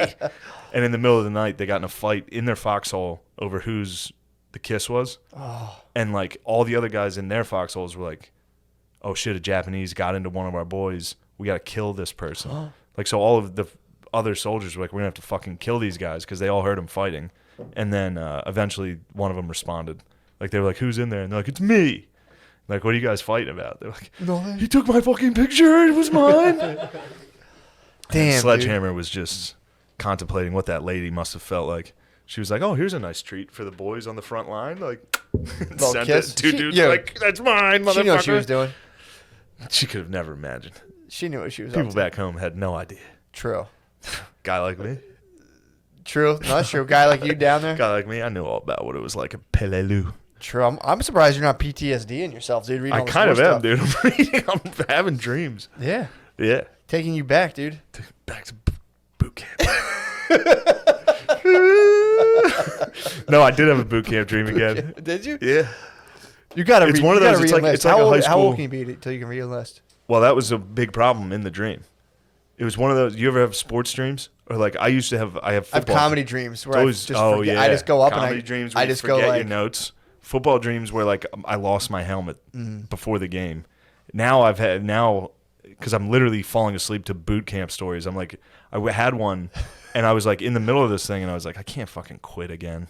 oh, Like I was going through it, and then I was like, oh shit, I'm like 33. And I was like, and then I was about to do football practice, and I was like, I probably bench like 100 pounds now. Like I'm gonna get fucking killed. And then I was like, oh yeah, I'm 33. Oh fuck, I have a show like next week. Like I just slowly like In boot talked camp. myself into reality. I was like, I have to leave because I got to do the DC Draft House. Like, Fuck. and then I like woke up. I was like, started to realize I was like, oh, all right, I'm dreaming. dude. Thank God. I say this. What we should do. Also, I'm sorry. Go ahead, please. Anytime I talk about West Point or any of that, it's a complete failure. What do you Like mean? some of these people think I'm like, oh, Shane thinks he was a fucking like it's a joke. Who the fuck says that? I've seen it. I've seen people be like, oh, well, he talks about being a soldier. It's like it was a complete failure. I mean, yeah. I was vanquished, You. totally defeated. Yeah, but you got up victorious, dude. I mean, possibly. I was vanquished again. Big I time. rose up. True. Got vanquished pretty hard in this field. Well, that's what I'm saying, dude. For a PR thing, we could possibly, if we ever needed like a heavy PR spin, This is a West Point hood. join the military. Is it really? Yeah. Fuck yeah, dude. You should They join. were wearing cool uniforms. I bought it. That's sports apparel. Yeah, thank you. We should join up. Maybe like the what's it called when you go on the weekends? Our No, not ROTC. National Reserves. Guard? National Yeah. Guard. Yeah. Join up, and I won't kill you, but I'll friendly fire you. I'll Give Tillman me a you. Purple Heart. Tillman you. Just fucking in the leg on Just accident. blow my fucking hand off. True. Give me a Purple Heart. And then hit the stage, dude. Be like, oh, Like, how do you think I got this? fuck, dude, I got this. I was at Indian Town Gap Just training. just get a fucking microphone, a was wireless hungover. mic for a hand. Get a robot hand. We could do that. You could blow my fucking foot off. I can fucking just hit you, and I'll, they'll probably kick You'll me face out. the ramification. Yeah. I'll be in JAG. You'll go to jail. Yeah. I'll be in JAG. Tom dude. Cruise will come I'll out be in and military court. persecute you. Military court's probably fucking sick. Probably. How does that even work? This is a general being like, no, yeah, you're fucked. And I you're think like, well, military yes, sir. court's usually like a bunch of soldiers raped a lady, Yeah. a female soldier, and then they're like, "Get out of here, guys. We know you guys are having fun. Get back to work. We know you guys are goofing off." And then like 5 soldiers die, and they're like, "All right, we're gonna have to investigate this." Yeah. Yeah. Yeah, military court. I might want to. Will they let you sit in as a civilian? Definitely. I Show up. might go and be like, I'm here for the. Take some shrooms. Show up. Just be like, "Hi, I'm here for the That military would be trials." sick, dude. To do mushrooms, go to jury duty. Just show up tripping on to jury duty and be like, He did it. I can tell he did it. and like, all right, See his aura. clearly unfit. True. Yeah. Have you seen auras? Have you ever seen that? Yeah, but I think it's more of an eye thing for me. When I sit, if I sit and stare at a thing for a while, I think it had to do with when I was in school, my last time there, I would stare at the teacher for a while, and they would have like a color thing around, not like a color, more of like a white light around them. I think it was from looking at the screen the whole time though. I Oh. would stare at the screen, then look at the person, and it would just be like, like colors glowing. So, yeah, I used to sit there all and be like, whoa. Yeah. I used to go kind of a little stoned to school, so you know. What are you guys in there What's that fidgeting about? kerfuffle? It's my coat's not safe. It's just moving. I'm trying to get comfortable. Your coat's not safe? Jesus fucking Christ. Dude. One job. Not even. ICE is crap. Is there even a job? I don't think there's even a Is job. there a job, or are you anymore. just collecting a paycheck? I think he's just last one here, first one to leave every week. Yep. Not a leader. Kerfuffle. Not the type of guy you want in your locker room. I was here first this week. This week, after being how late would Technically, you we guess? might- Last week I was late, How late would you guess if you had to guess? like a half hour. Half hour? That's not true. Fireball. No, No, it was well over an hour. That's fair. Let's slide into the page. It's time for Paige. You're gonna hear the military tribunal of. Over there. We need to get. All right. Oh yeah. Before I Yeah, go, slide some stuff up there. go to. Oh, shit, I spilled this everywhere. What have you done? It's eucalyptus oil. Spilled oil. February 16th, I think it's actually sold out. March 2nd, we're doing a show at Helium. Come to that. That's very fun. The February 19th and 20th, come to the Arlington Draft House. That's in Arlington, Virginia. March 5th and 6th, Bananas Comedy Club Oh, boy. in North Jersey. It's right next to the Bada Bing Is it really? from The Sopranos. What? Yeah, you can go to the Bada Bing. Tight. How Take is a it? look at it. It's crap. Butt pimples. Just butt pimples. There's no nudity. You just walk in, it's just butt pimples. I'm with that. Man, that oil spill is involved. Stinks, It's dude. involved in the podcast now. What do you mean? It's here. I'm using big words. Involved. Yeah, did I tell you my idea for a gentleman's club? No. Like an actual gentleman's club. Where women do come in, but you just get up and open the door for them. You open the door for them, you're like, ma'am. Pull their chairs out, shit like that. I like that. They're and they're so everyone's clothed to like, you know. Just have puddles in there for you to throw your jackets Ma'am, on. you just it's a real gentleman's club, dude. And then guys go up every now and again and do like Frank Sinatra numbers, like la, la, la, la, la, la, la, la. You have to be like, hey, here. That's pretty good. You might be onto something there. A real gentleman's Yeah. club would be sick, dude. I think they do that at like Harvard. Really? Like they have all these like those like clubs, men's club, and they all sit around and like sing songs together and Re- smoke cigars. Like Glee? Yeah, except it's straight. It's like straight Glee, where they're like, "We are the men of Harvard." I think that's hurrah, Skull and Bones. And I think hurrah." they go Well, and there's Skull and Bones. and then they but jerk there's- off in caskets and right then, after yeah, that. Yeah, then they film each other fucking kids. Like if you're ever a senator, you're gonna pass this bill because I know you fingered a kid. All right, That's how it works. That's how the elites roll. go to the Patreon for the rest of this incredible. I think I got that eucalyptus shit in my eye. Yeah, man. you got it. It's here. The Wild Wild West. Glenn Lowry, dude, it's honestly, I talk about you a lot on my podcast. I watch your stuff. I kind of parrot your talking points. I listen to you talk and I'm like, you know what I'm thinking about this whole thing. So it's an honor to have you. I think honestly, you're one of the best thinkers currently. Wow, no lie. man. No lie. No lie. I appreciate it. Thank you. Good to be here. Thank you so much, man. So I have a million questions. You know, you just wrote the book, Late Confessions. It's your memoir. Late admissions. Late admissions. Oh, dude, I'm sorry. Edit it. Late admissions. And then the subtitle is Confessions of Confessions a of a Black Black Conservative. Excuse me. I read the book, dude. It was. I knew it was going to be good. Because I've been watching you for a while. So I read the book, and it was, you know, like books just kind of like grab you and you can't put them down. It was. I'm not buttering you up. I swear to God. I read it and it was pretty great. That's great to hear. Because I remember you were kind of like hesitant. You're like, dude, you know, like, well, should I write an autobiography? I don't know if you're just kind of like messing around with your co-host John McWhorter. But did you really have like a kind of hang up, like, do I really deserve to write an autobiography, or did you know, like, I'm letting this rip? I don't know if I'd put it that way, but it was a long time coming. I've been thinking about it a long time before I actually got it done. Mm-hmm. So, yeah. But once I got going with it, once I got into the thing, it kind of took over. So what was that like? Like, did you have an outline for like this part of my life, or did like the memories just spontaneously arise as you started kind of from the beginning? I went through different, phases. First, it was going to be Changing My Mind. That was my title, had a working title. And I thought it was about being on the left, being on the right, you know, a black guy, conservative, Reagan affiliations and things like that. But then kind of going left and, you know, my back and forth, the pendulum swing of my politics, changing my mind. It was going to be about, you know, the friends you lose and, you know, the things that you have to do and, you know, things like that. But that was the cover story. That wasn't the real story. Yeah, You know? I remember that theme from there. Then it was going to be The Enemy Within. You know, I went through a phase when it was all about, you know, fighting my drug addiction and, you know, dealing with my sexual addiction and things like that. And confession and, you know, getting religion and losing, you know, it's going to be about the devil, about the guy sitting on your shoulder on one side, on the other side. The Enemy Within. And then I realized that the real issue for me was figuring out how to tell myself the truth about my life. That was being honest. It was coming to terms with it, you know. And I finally was able to get something going. Yeah, I had an outline. I had a dozen outlines. Yeah.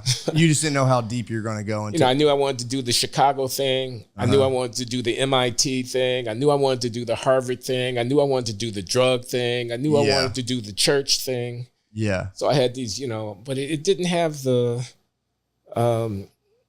life that it needed. It didn't have the I want to say something like thematic integrity. It didn't have the vision. It wasn't quite right. What do you think the theme was? So, because I have an idea of what the kind of the theme was for me. What do you think the theme was, at least from my experience of it? What do you think the theme was for you when you were writing it, or like that you took away from it afterwards? Well, I hint at that in the preface when I say it's the problem of self-regard. And I say I'm playing a game with the reader. The reader has to figure out whether or not what I'm saying about myself is true. And I call myself being clever. You know, I say, I'm going to tell you the worst things about myself. And in doing so, I'm going to gain your trust. Yeah, I remember I was kind of tickled when I read that. I'm like, God damn it, he's so smart, dude. It's such a good way to start the book. But that was true, though. It was, you really did disclose, you know, a lot. And it wasn't like, you know, I read it and I was like, first of all, and I got to say, and this is, I just didn't know how much of the book was going to be about you getting pussy. That was crazy. You got a lot About of pussy. what? You got a lot of pussy. A lot of the book was about getting pussy and growing weed. I had to turn it over and check. I was like, is this my life story? And I was like, no. I was like, this is you, Glenn.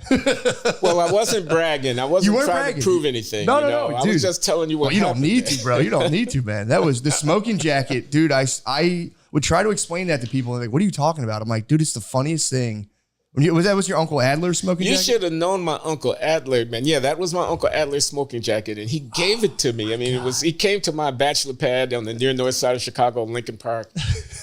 And you know, it was all set up for seduction. Yeah. And, you know, I've got the music playing and I got the incense burning and the weed and whatnot. And, you know, the fireplace and the exposed brick, the track lighting, the 4-poster bed. You know, I'm ready. Bro. And he says, "Oh man, this is too much. You know, you will make better use of this than me." Because he was this Duke Ellington-esque. Mm-hmm. He was born in the early 20s, so, you know, he would have been like 30 years old in 1952, 53. You know, he was He was in his prime. He was in his prime, and he transferred you the smoking jacket. Well, by the time this happened, which was the late 70s, he was past his prime, and he was in decline. He drank himself to death. Yeah, Poor guy, I remember. Yeah, you know, he had a lot of different issues, but he was a ladies' man par excellence, and you know. Wait, so how old was he I when he admired gave you him the for jacket? How old was he when he gave you the jacket? Okay, he would have been 55. Oh, okay. I thought you were saying 60. he was 30. I got you. So he was like really happy. No, he was still making good use of it when he was ready. So what was the protocol for the jacket? Would it be on like in the house? Would you toss it on afterwards? Like how exactly did it work? The coolest thing was coming out of the shower, drying off, and just putting the jacket on. God damn. And then I don't know if you fully, I mean, maybe you recognize this, but just like the poetic nature of how it met its demise, just a scorned young lover cutting it to pieces. Like there was no other way that jacket was going to lose form other than that by the hands of a scorned young lady. It was like some kind of Greek tragedy. That's what I'm saying. I read that. I was like, this is beautiful. Like I say, it was like entrails strewn on the floor. Like, you know, the soothsayer is supposed to come in and tell you what your future is going to be when you see this shit. But I that's what I really liked because, like, you know, you really can, like you were saying, like, oh, I'll just hit a couple key themes from the south side of Chicago, blah, blah, blah. But you like really went in the autobiography, and it was like, you were really laid, like, you know, just stuff out there that I think a lot of people would kind of be like, nah, I'm going to polish my image, where you're like, well, I want to be authentic, but then I don't want to totally, you know, lose the, because everyone has stuff they've done that they're obviously not proud of. To the point where people might be saying, you're telling me too much. They might be saying, why are you telling me all of this? They might be trying to say, oh, it was that bad. You think you can get a pass by telling me how bad it was? You know? Yeah, but that's kind of, I think that's kind of, I don't know. I totally agree with what you're saying, but I'm like, if you've lived a full life, you know, like you've made mistakes yourself, and to be able to like make them, learn from them, grow from them. I don't know. I just like when people are like, you think you're going to pass now? It's like, dude, I'm sure you've done stuff too. Like, yeah, my answer would be like, yeah, dude, I wrote it down, and it's like, well, a pass for what? It's just like, this is my life. This is what happened. And it's like, well, that's where I came out. I came out saying, you know, it is what it is, and I have to tell it fully. And as I say in the book, in a way that I'm exposing myself to myself too. I'm going back over these things, and I'm asking myself, man, how could you have done that? What was it going on in your mind? Like when I smoked crack in my Harvard office. yeah, that was pretty good. That was a good I mean, I one too. take my whole career in my hands. Anybody could have come in with a security key, man. Yeah, that, and also that was crazy. that was a wild move. And also, I will say, bringing you know, the side babe to a work thing. Bro, I read that and I was like, no, Glenn, don't do this. No, dude, that was crazy. In Israel, I took her to a conference at the Hebrew University of Jerusalem, Mount Scopus campus. And people really like, did people actually like take you aside and like, dude, what the hell? Or were they just kind of They like, didn't, but they raised their eyebrows. But I was oblivious to the whole thing, man. I was getting ready to go into the Reagan administration as an undersecretary to Bill Bennett in the education department, which was all about family values and everything like that. And it was just crazy. Yeah, but the thing that I'm, this is the one question that like, because when I read your autobiography and it sent me, I started reading them now like compulsively. I'm reading a bunch of them because then I started like, when I read yours, the big question was like to that point of like when you were like, you know, orbiting the apex of basically worldly power. And then the whole thing, the thinking that I would get from your autobiography would be like, yeah, I shouldn't be doing this. I shouldn't be having extramarital affairs, but I kind of deserve a reward. I'm working hard. I'm getting all this stuff. And if that was the thinking at the time, and it's honestly like you said, you weren't obviously the only one in Washington, D.C. that had, you know, a little sweet thing on the side. So the question would be like, looking back on all that, what do you think a person in like super high stature like deserves, quote unquote, or like what do you think looking back on that now? Does that question make sense? Well, yeah. In the book, I talk about master the universe. Like Yes, that's the phrase. You know, and I got that from Tom Wolfe, the writer. You know, his book Bonfire of the Vanities. You know, his character Sherman McCoy, who was a bond trader. He was like 35-year-old, had a big apartment in Park Avenue or something like that. He was living the life in New York City. He had social X-ray wife and all the museum, benefit things and whatnot. And he's making $1 million a year, and he's a master of the universe. He has a side piece. He gets into trouble. It's a fiasco. You have to read the book. It's very funny. Yeah. But I identified with that guy. Yeah. I thought, I'm a professor at Harvard. I'm the smartest guy in the room. I wasn't making his kind of money, but I wasn't doing badly. I had real connections. I was on the upscale. I was on the magazine, thing. And You're getting tapped by literally the Reagan administration. I was going to the White House, and I was, the world was mine. I could do whatever I wanted to do. And the side piece was a part of that. And, did not think there would ever be any reckoning, and felt like I had it coming. The reckoning, you're saying? I said, didn't think there would ever be any reckoning. I mean, didn't imagine chickens would come home to roost. Didn't see anything, like Sherman McCoy in the book. Yeah. When he ends up in a New York City courtroom and his whole life falls apart and the girlfriend is gone and the bond trading firm doesn't want his services anymore and the newspapers are on his heels and the lawyers are picking him over. I ended up pretty much in the same kind of a position. Yeah, well, that's kind of my question, because I started reading these autobiographies trying to figure out, like, because there's like, if you look at like value systems, you have like sacrifice self. This is all from like Spiral Dynamics, which I'm not like a master of. I've just read books about it. And there's like express self, which is like, I'm going to get what I want, not even like damn everybody else, but like I'm going to, try to get as much as I want, that's my driving emphasis on life. And then there's like, I should sacrifice my well-being for the good of others. And they're just two prevalent worldviews that, like, you can either subscribe to one. And the question I have is like, to what degree do you sacrifice your own joy and happiness versus do you, pursue your own joys? And like, basically how do those worldviews play out if you read someone's entire life? So I don't have the answer to that. I don't know if maybe you could shed some light. Neither do I. Yeah, it's kind of a tough one to figure out. What would you say looking back on it? Like, because my main question was like, yeah, if you were to have side pieces and get away with it, you'd probably look back on your life pretty fondly and be like, fuck yeah, dude, that was awesome.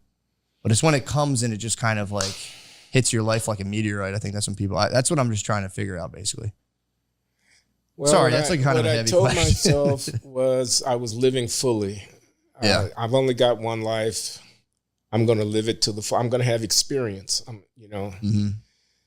I mean, I went through a religious phase, and I abandoned all of my wild pursuits. My wife, who had been with me through thick and thin, and had stuck with me. We started having a family. We had 2 sons. We're in their 30s now, but we're babies at the time. And I found Jesus. I was a deacon in the church. I was, AA. I was going to my meetings. 2 years, 5 years. I was a straight arrow for a while. Yeah. So my question is, and in the book, it is funny because you talk about kind of the breaking point is like people touching you and you had to do like basically the tongues, and you had at one point you just gave in and you're like, bah! It's complicated. What was that like? I mean, was it not? Well, there was that.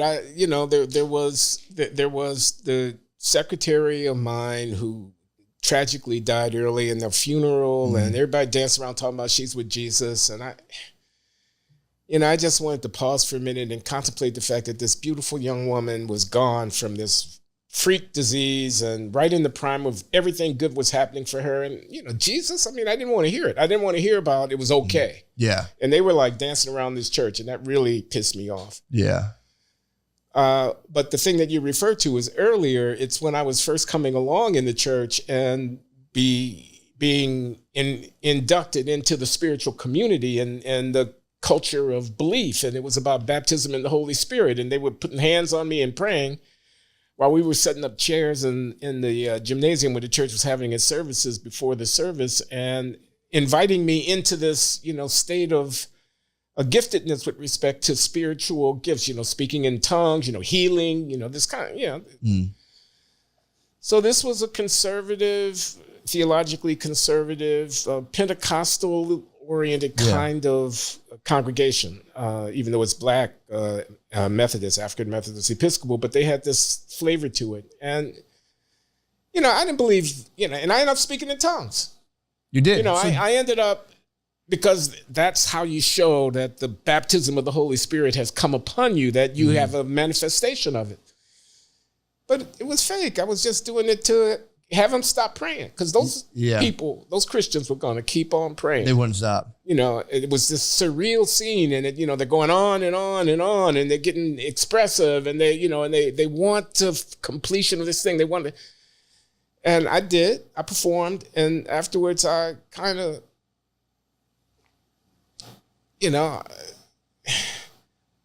there was a kind of cynicism to it, what game are we playing?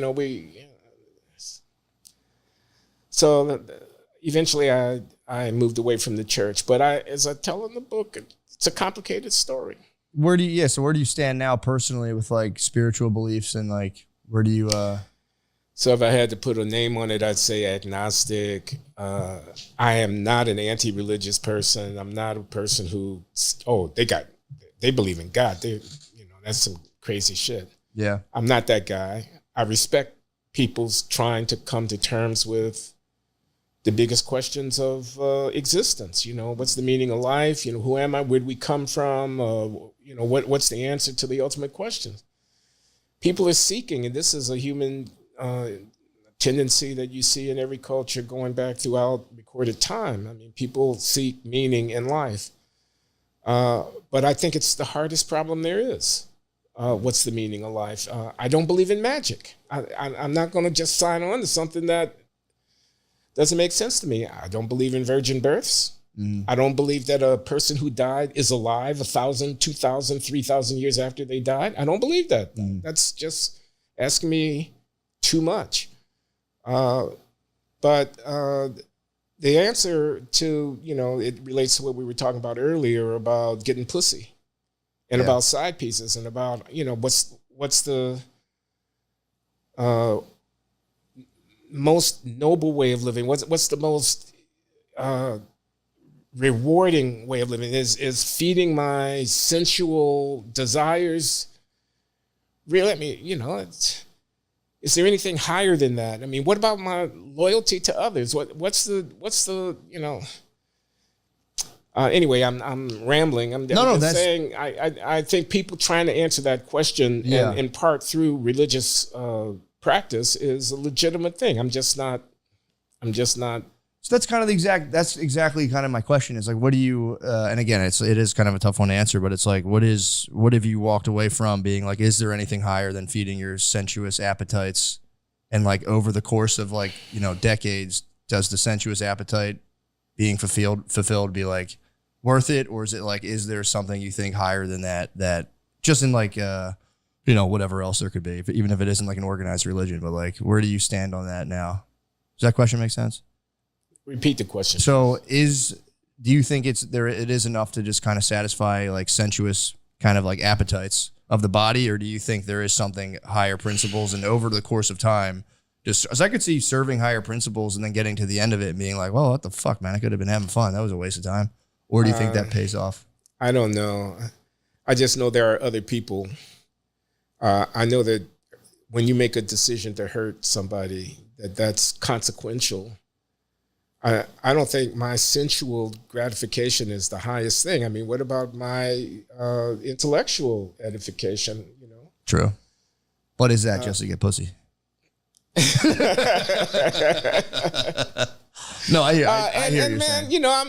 I'm in my 70s now. Yeah, mortality. That's the thing that you confront. I realize I've only got however much I've got, but it's not that much, Yeah. And then you're gone. And then what? I mean, and then what? I don't believe in the afterlife either. I think when the brain cells stop firing, whatever consciousness that is embodied in me is gone forever. So what's the point? And, you know, I could say some poetic stuff here, baby smile, you know, things like that, the sunrise, and, you know, and it's not bad watching the sunrise over the ocean from the beach and, you know, whatever. And the pussy's not bad either. True. You know, a good glass of wine or whiskey, Right. good smoke. Yeah. But there's got to be more. There's got to be more than that. And what about my legacy? What about the memory? I mean, I know that whatever I do now etches in stone, whatever it is that people can look back upon. That was, you know, Glenn Lowry. Yeah. Well, and then, so speaking of that, that was the big, I think this has kind of been in the book, a big theme of your life where it's like, you're in a place, you can kind of identify things that seem almost performative and like not, I guess, like true to experience or whatever. And I feel like you could have, in the book, you say people because of your race would just be like, hey, just kind of take a position. Not, you know, you had your own merits, but you detected there'd be a lot of like, look, you know, kind of quota filling and like just relax, take a paycheck and like just be here for representation. And you kind of really bucking against that, being like, no, fuck that. I'm gonna be here on my merits and like I'm gonna go to a different school. Like where were you at one point where you're like, I'm out of here? Or there, I think that wasn't the Kennedy Center, was it? Am I mischaracterizing? I don't want to mischaracterize No, it. you're not. You're not mischaracterizing it. This is about affirmative action and about race and how you come to terms with what people think about and the expectations they might have and whatnot. And you know, I've gone through different phases on it, but I was at Harvard. In 1982. I came as a professor, the first Black to be tenured in the economics department. I was appointed in Afro-American studies.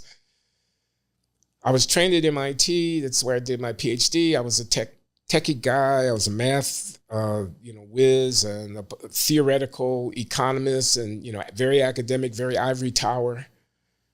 And it was a fork in the road for me about whether to be a pundit, you know, a public intellectual, a guy that you see on TV and writing in magazines and whatnot, or whether to be a scientist.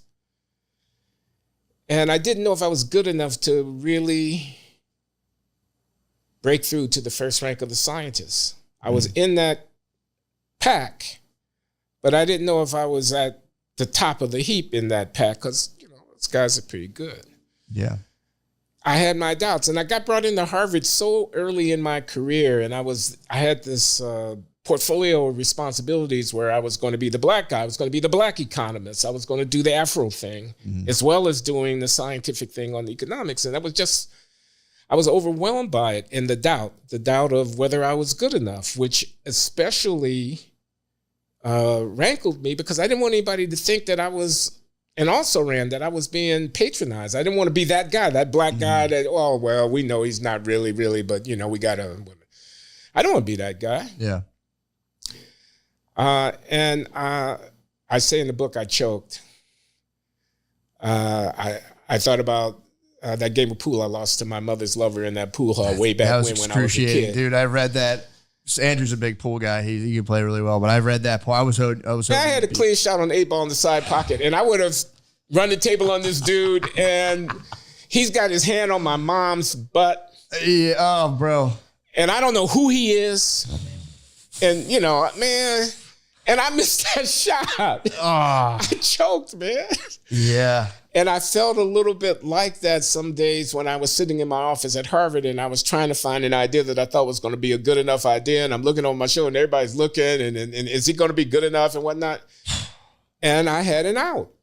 Yeah. And the out was going over to the Kennedy School, taking up the job of a public intellectual and start writing op-ed pieces and, you know, book reviews and magazines and commentary because I was a unusual Black guy. I was conservative in some of my orientations. I had a lot of respect for what the Reagan Revolution was about as far as an economist is concerned. Forgive me. It was a long time ago. I was young and foolish, but there was a road for me to be a pundit and a commentator, you know, a Cornel West, you know, kind of type. Yeah. You know, he's respect. I respect Cornel. He's fantastic. I respect Cornel. So, but the scientific with the green eye shade and just doing the the epsilons and all that. and I made the choice to go the way that I ended up going. I'm curious though, because I obviously had only seen your show before that, so I didn't know. I knew you were, economist and all that stuff. I don't know anything. I'm terrible at math, so I was just like, whatever, like supply and demand, and I didn't know it was such a technical science. But do you have regrets about, because you seem, my point is, you seem so well suited for like commentate, like you're so good at like just talking in general that like, the fact that you were like, I don't know if I want to do this, do you feel like that was like almost a well-placed nudge by the universe at the time? Or do you feel kind of like, damn, I wish I stuck? Which is just imagining you sitting in a building doing math is just like, my God. It's kind of nuts. I think all things considered, it was, like you say, a nudge of the universe, well-placed in the right direction. Although I have regrets. I mean, I would have been a much less interesting dude if I had done the scientific thing. Yeah, true. Okay. Maybe you could have been like Breaking Bad. You might have been like making math and shit. There would have been this character inside of the guy trying to get out. That's what I'm saying. It would have been crazy to keep all of that in, just the hours of talking, all of the stuff you've done, and then to like keep that in and just sit behind a desk and just doing. So there's a character I carried through the book. Jonathan Hughes is his name. He was one of my teachers when I was an undergraduate at Northwestern University. He's a historian, economic historian, economist, but a historian, played the saxophone, and always said, don't eat lunch at the economist table and the faculty club. Go to the big table where the historians and the literature people and the scientists and the whatnot, because it's too narrow. It's too narrow. Read widely. Read outside of your field. And I think that not getting too down in the weeds spirit stuck with me. I mean, so I might have been unhappy. Yeah. As a guy trying to, every year the Nobel list comes out, you're looking to see if your name is on it kind of guy. Yeah. I might have been, unhappy. I know I would have gotten a lot less pussy. I feel you.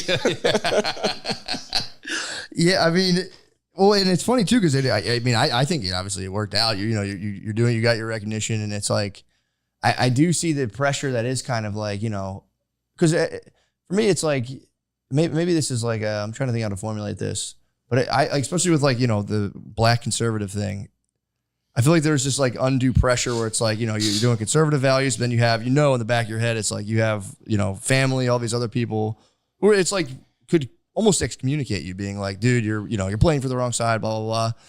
Did you feel the pressure of like, almost like conservatives wanting to be like, yeah, say those things? Cause like, how did you, cause it's a shame. Cause it's like, if that's your real orientation, then you're like, how do you balance that? Or do you care? That's a good question, Matt. No, I definitely care. I definitely felt it. And I think you put it very well. Yeah, on the conservative side, there's people said, yeah, get on out there, darky. I could say it, but they bite my head off. You go ahead. On the one hand. And then on the other hand, there's like my homeboys and my uncles and whatnot sitting back saying, man, what kind of Uncle Tom thing are you doing? What, tap dancing for the white man? You Reagan? Come on, you got to be kidding me. Reagan? Yeah, like that.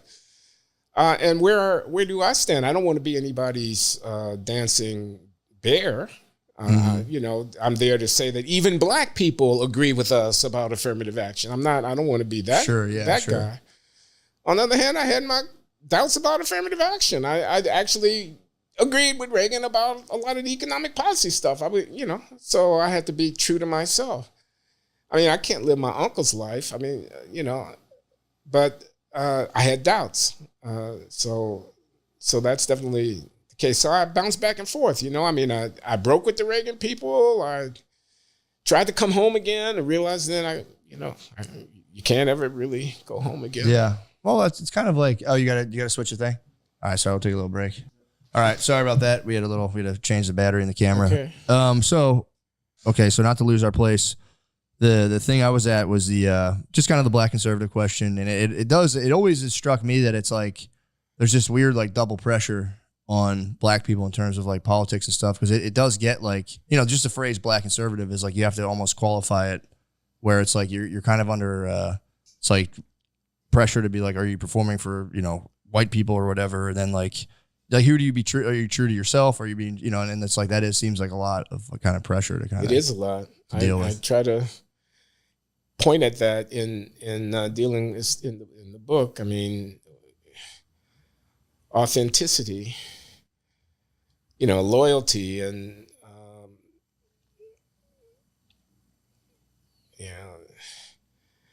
I resent other people thinking that they look at the color of my skin and they think I know what I'm supposed to say or what I'm supposed to do. I deeply resent that. Yeah.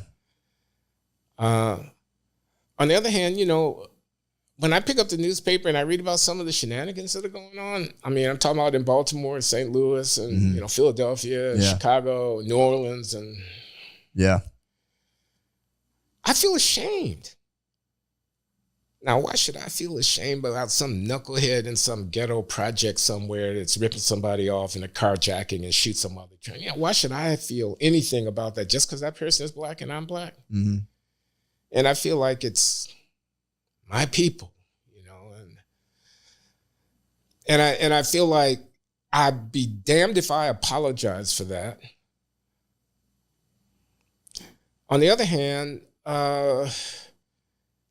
how can I expect somebody to see that and not want to move their family away from it? Yeah.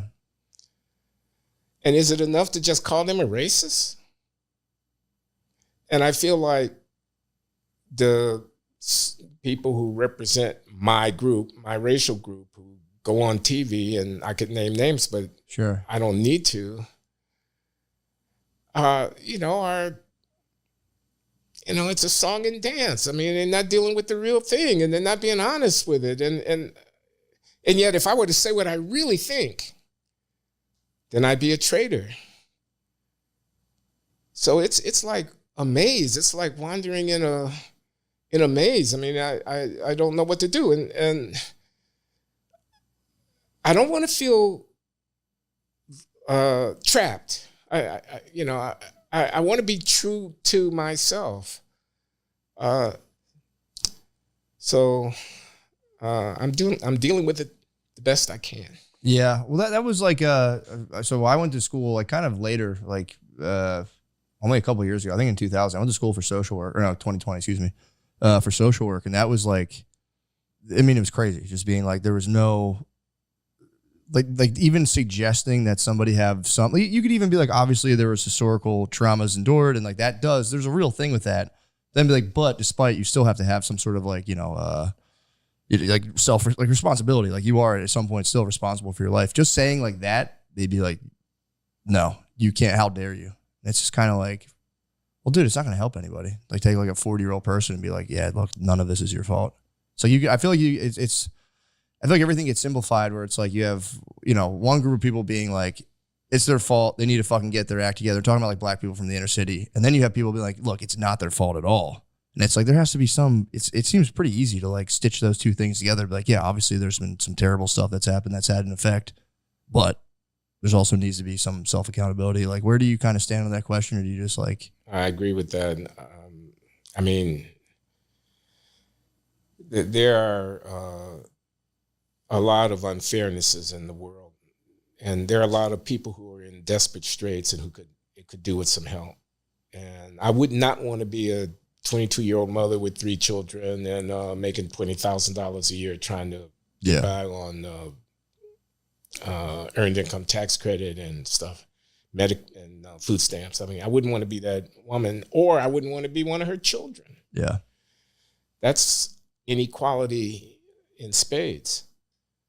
But that's a separate point from the point that each and every one of us is responsible for how we live our lives and what we do with our time and the extent to which we are responsible to those who are dependent upon us. And you can't let the one cancel out the other. I mean, so, I mean, let me be concrete. Homicide, violence, assault, rape. You just look at the numbers and look at the racial disparity in the numbers. I don't want to hear from a social worker about how it wasn't his fault. mm-hmm. he had a choice to make. I mean, who are we if we as a society take such despicable behavior? And of course, I get emotional. Now I'm getting emotional about criminal behavior where they're victimizing people. Well, we should get emotional about it because it's despicable. Yeah. Little baby sitting on his grandmother's knee on the front porch and some THUG riding by shooting a pistol at his rival out the window and he kills him. That's despicable. Mm. Black Lives Matter? Exactly. That's despicable. Yeah. Like that. I think you should be able to do both things. We should have a decent society without apologizing for criminals. Yeah. And when they're black criminals, without apologizing for black criminals. Yeah. Okay. And that was the thing. And then on your show I was watching, you said something to the effect, and I thought it was like also true and good to be like, and people forget too that like people in the inner city, they're Americans, like they're your fellow country people. Like we should be also helping where we can help and not like using the crime to just be like, that's a totally lost cause and then blah, blah, blah. Because there is like when I was doing the social work, I worked with high schoolers and I would hear their stories, and it's just like if you, like I grew up in the suburbs, and it's like from a suburban perspective to be like, yeah, they just got to figure it out, man. They got to go to school. And it's like, I would hear the firsthand accounts of like what a 14-year-old girl was dealing with. And it's just like, Jesus Christ, man. It would just be like frying my computer. I'm like, this is, I wish people would take a more kind of nuanced approach and just kind of like you're saying, be able to be like, yeah, you can call out bad behavior and also not try to like use bad behavior to, if you want to take like not to like single out Fox News, but like growing up in the 90s, I'm sure you remember the news was just like on Fox News, it'd just be like, black guys are terrible. And like it almost like when I remember being a little kid watching TV, just like seeing the news and be like, Jesus Christ, that's all it was. Then it flipped to like terrorists. Then it was like, white people are the devil. So yeah, I wish people would take more of like a nuanced approach. And it really makes me think like, have you ever thought about just for the sake of the money, just cashing in and going like full Daily Wire? And going where? Full Daily Wire and just being like, yeah, dude, you motherfuckers better knock it off right now. Here's my $2 million, please.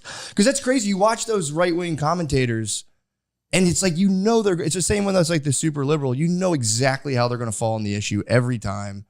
And it's like, do you ever think about taking that money and just going totally unilateral one issue and be like, yeah, guys, just let me know.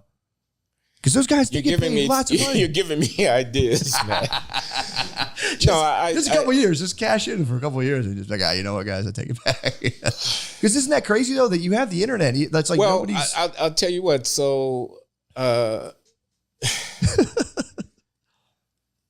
because you could do it. You could do it very well if you wanted to. I have the podcast, The Glenn Show, and people watch it. And it's got a Substack thing, and it had a Patreon thing, Yep. and they're paying subscribers, and there's advertisers, and there's a little bit of money on the table. There could be a lot more money. You know on what I'm the table. talking about exactly. That you kind of. My whole point is you kind of pay the price for being honest. Oh, wait a minute. And nuanced. Because I got most of these guys beat because I'm a Ivy League tenured professor with an MIT PhD. Wait a minute. You're not going to be able to write that brother off, okay? No. And he's out there talking about what the immigrant thugs are doing. Cats. Have you talked about eating cats yet? They will pay. They will pay to hear that. Bro, they would pay you a couple $1 million a year. You can sign up tomorrow. Yeah, the thought has crossed my mind, but Yeah. That's my whole point. That's what I admire about you. Again, it's like you could easily fall in at your own, gain throughout years and decades. You could have just fallen in and being like, all right, I kind of see what's going on here. Let me kind of grease my palms and kind of go with the flow. But your whole life seems to be you getting into situations and being like, this is fucking bullshit.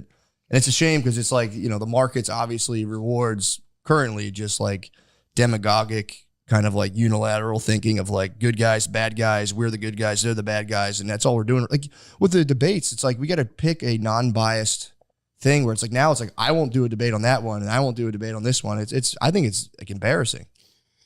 Well, the shame of it is I still get accused of being a grifter just for speaking my mind, as I did just a minute ago. They say that I'm doing it for the money when if I really wanted the money, they haven't got any idea. Oh my God, you can make so much more, bro. You can make so much more. And hopefully you don't read. What do you make of the whole internet comment phenomenon? Do you read them or do you kind of like... Yeah, I read them. I'm not going to say I read every single one of them in every one of the platforms. Never piss you off? But... yeah, they piss me off. I mean, don't read them. I have an editor and a producer at the podcast who helped me put the thing out, and we meet and talk about all this stuff and the feedback and whatnot. Audience capture. You don't want to get audience capture and whatnot. Yeah. You know? But I try not to take it personally. Yeah, you can't. You just can't. I always tell people podcasting, the comments are like coal dust for coal miners, dude. This is an unfortunate reality. You got to breathe some in, but don't whiff it in unnecessarily. Because it'll spin you out. You get one that's like, great. Another one like, this sucks. This guy's the worst guy ever. And then you're stuck between those two things. You're like, I don't know which one's true. Yeah. But that is something I do admire, the fact that like your shows, you guys really do like, and there's not a lot of it. You don't see a lot of like high level commentary and thought on issues other than just kind of like, here's a CNN panel with like 4 people blinking in a camera and, you know, they're cutting mics and doing stuff. Same on Fox where it's like, you know, you can say stuff and they kind of like really try to like almost force a point on people rather than letting the point kind of like the cream rise to the top in terms of people talking. And it's like, I think you and John McWhorter do a good job of that. And you guys at least you kind of offset each other. You know, I know you guys don't agree on everything. Have you guys ever gotten in like kind of like a real fight on the show where you had to like? What's the question again? You and John McWhorter. Have Yeah. you guys ever like really butted heads hard or like? Fighting over something? Yeah. I mean, not really. I mean, we have a thing going, you know, Yeah. this kind of shtick, Yeah. you know, like Lewis and Martin or something like that, you know, playing off of each other and, you know, my personality, his and whatnot. I go on these rants. He's so kind of snooty. And, you know. John, I'm sorry, man. I'm sorry. He's great. But he would say it himself. He would acknowledge it, you He know, does. that he's kind of Yeah. weird in that way. But he's smart and he's interesting and we have a conversation going. And yeah, I mean, Trump, you know, so I'm a Trump apologist and he's got Trump derangement syndrome. Yeah. That's kind of like the type. Okay. And I'm like, you know, how can you sit there in New York City and sneer down your noses at 75 million people? And, you know, have you ever thought about why he's actually as successful as he is? And, you know, your coastal elite people do not have a natural entitlement to run the world, you know? Yeah. Oh, so what do you make of that then? The whole Trump versus Kamala Harris situation, and just specifically Kamala Harris's rise from literally like the ashes. It was like a senile guy, visibly a guy with, you know, cognitive issues. And It's one of the most interesting things I've ever seen in my lifetime. I mean, what I think about it is there are events which expose the real structures of power for what they are. Mm. So I watched Nancy Pelosi on Bill Maher, and she's out with a book called The Art of Power. Really? Yeah, Nancy Pelosi has a book. It's called The Art of Power. And Bill Maher had her on his intro segment when he does the interview one-on-one. And I thought, yeah, this is real power. You asked me about Kamala Harris and, you know. Well, sorry to cut you off. What is the nature of her book, though? The Art of It's I like haven't read the book. How is it? She's, I guess, giving an account of her rise as Speaker of the House and leader of the Democratic Party and, you know, the inside game of, you know, how we decide things like who's going to be president of the United States. What? Why did she do that? Seems Now, like I added that last bit I was like, because I haven't read the book. I was like, oh, I'm saying so it's gullible, The Art dude. of I was Power. like, But, you know, Trump's signature book is The Art of the Deal, and Nancy Pelosi is The Art of Power. And the image, when I watched her being interviewed by Bill Maher, was her tearing up that copy of the State of the Union address that Trump gave that time. Which Yes, showed I remember complete contempt yeah. for this guy that got more votes than anybody else except Joe Biden, et cetera. Yeah. But she does have a book named The Art of Power. That's true. She doesn't what about? She does have a book named The Art of Power. That's true. That's true. She You has a were book called just The Art of pulling my Power. leg on the. I thought she really did a tell all about like pulling candidates and all this stuff. What I was trying to say in response to your question about Kamala Harris was she was a failed vice president until yesterday, and now she's become the hope for the future. I resent having that foisted on me. Yeah. I'm just saying I'm not a fool. I'm not asleep out here. I see you people making your moves. I see you billionaire hedge fund people making your moves. Mm-hmm. I see you Democratic Party leadership making your moves on me and trying to tell me a story about what's going on. And first Black woman, first Asian woman. Yeah. Please give me a break. My sense, it is kind of grotesque to even, especially to use like, you know, legacy of racial struggles and all that stuff, and like have that as like almost a hologram hovering over a giant bureaucratic machine trying to launch like multiple I like wars. that image. You know what I mean? Doesn't that feel kind of like, I don't know, it gives me the creeps where I'm kind of like, don't, you know, of all things, like, Jesus, man. You're supposed Well, to like, the hologram image, I love this. This is what is put out by the real structures of power to mollify and put you people to sleep, to lull you into a complacency and an acceptance, to give a phony legitimacy. I mean, the future, yeah. hope, Oh, yeah. More wars. joy. Yeah. The Joy made me laugh, dude. That was when you did the rendition of Oprah's performance of Joy. Was that actually made me chuckle? Do they think we are idiots? What do they think? They lead us with a ring through our nose. They say bark and we bark. How does it work? I mean, that's a question too. Is it even working? Is it all just a media fabrication, or like, because I live in a pretty liberal area in Austin, Texas, and I don't see a ton of the Harris signs. I see them. They're like starting to pop out a little more and more, but it's not like you know, usually you would think they'd be everywhere.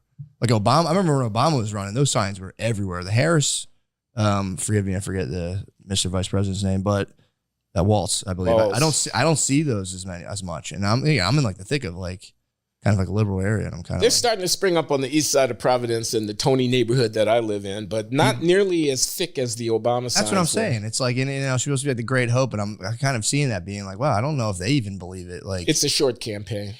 yeah, true. It was kind of, it's over, and the next month it's going to be over.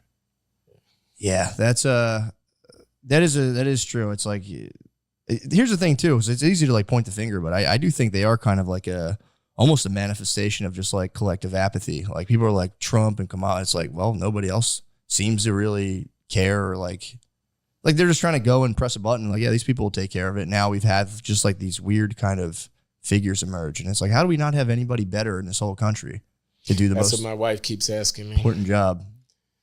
You know, this is what we're left to choose among. But It almost proves it's like somehow being curated in like a very weird way, where it's like, you know, like if you're just someone with like good intentions and a lot of good ideas, like clearly can't make it to the national spotlight. You know, maybe now with the internet, I don't know. No, it is what it is. True. That's true. That's true. I guess I'm naive to think that, you know, we'd just be like, get up there, man. You can do it. But either way, you have, so again, Glenn show. I think people should all watch that. Is there anything else you have burning on your mind you'd like to talk about?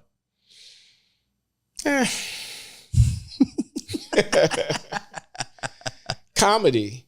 So I did this event at the Comedy Cellar in Norm Dorman, and Shane was one of the people who Yep. came up there. Spoke highly of you too, by the way. He's like, I met Glenn Lowry. I was like, what? So my thesis was, I said to Noam, I think there are things, I'm a political commentator, but I think there are things that really only comedians can say. You know, like Dave Chappelle talking about the trans stuff or whatever. Sure, I yeah. mean, he almost got cashiered for that, but, you know. Kind of. Then you just end up making more and more money because it just kind of drives more attention. Do But you yeah. agree? Do you agree that there are things that only a comedian can say? And do you feel as a comedian any responsibility to say them? I think they're, unfortunately, yeah, for some, like if you're in an office, I can't, like I actually was in an office when I was doing social work. I had been a comedian before. I kind of started having doubts, like I had this job. I just want to like do something and actually work with people. Then I did land me in an office and people would be like, yo, man, like you can't talk like that. So there is definitely like, yeah, obviously I think, you know, or construction workers also can say whatever they want, but there's not a big difference. But I don't know. When I get like, I think that, yes, comedians, not to get too highfalutin about, you know, what I've been up to, but it's like a lot of comedians kind of cash in and just kind of put the blinders on. They're like, look, I don't want to get controversial. I want to kind of sell my tickets. But I think, yeah, I think they have a function where they should be kind of like, you know, ridiculing. Because I was reading something recently and they're saying, you know, ridicule's usually the tool of the masses. And when people in power try to employ ridicule, it never has the same effect because it kind of comes off as like, you know, kind of contrived and phony.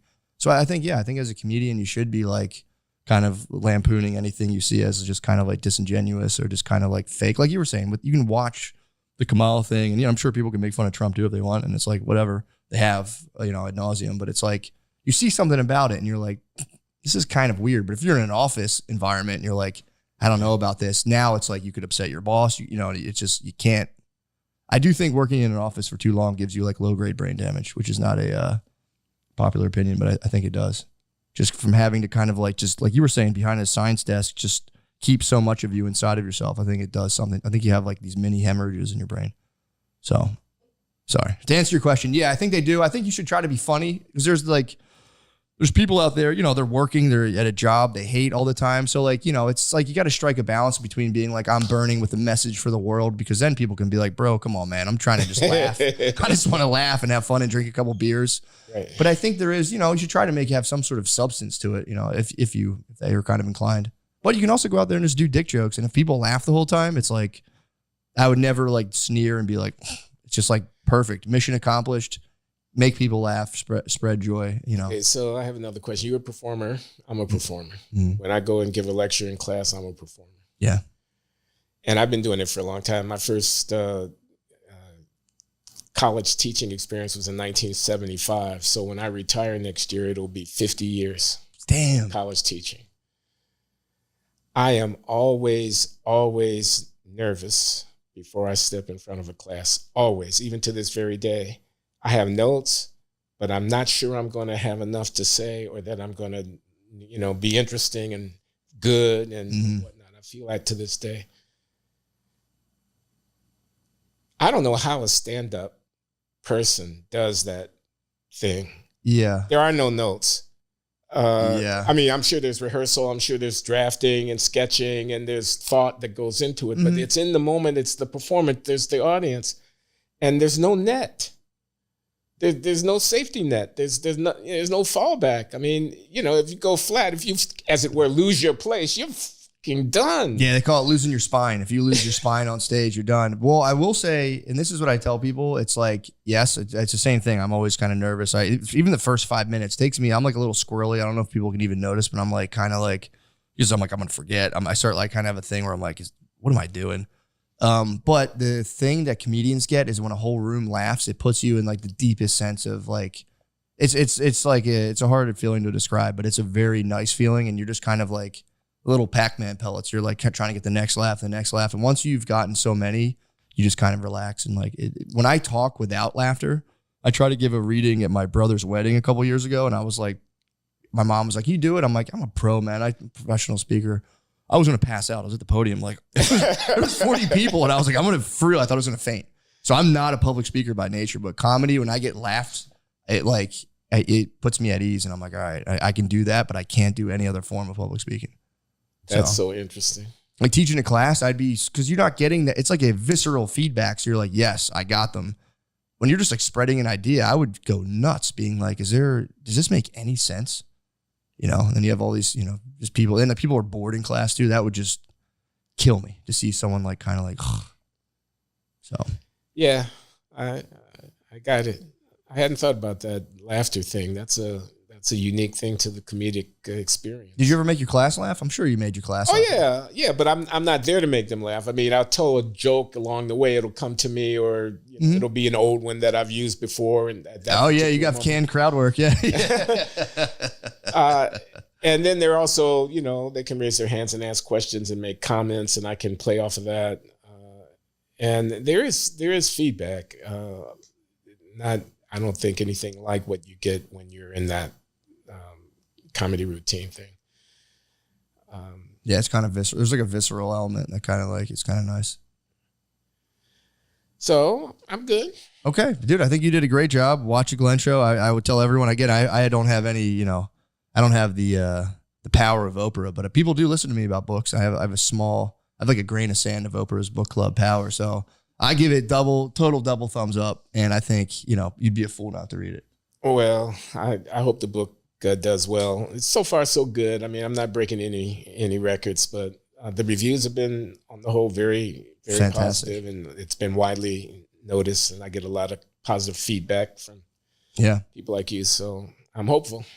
Nice, man. Well, hopefully I can get it out to a couple more people, because it was really, I read the other memoir you mentioned, the Born Again with Chuck Colson. I read that whole book from there, and I'm on a memoir frenzy right now where I'm reading as many of them as I can to try to get, you know, the big answers, to see if I can maybe figure out this age-old question that I brought up before of like sensual pleasure over like some sort of higher order. And right now, you know.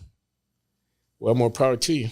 Well, thank you so much. Right now, it's just me masturbating in hotels. So that's all I got. I don't have the rock star lifestyle.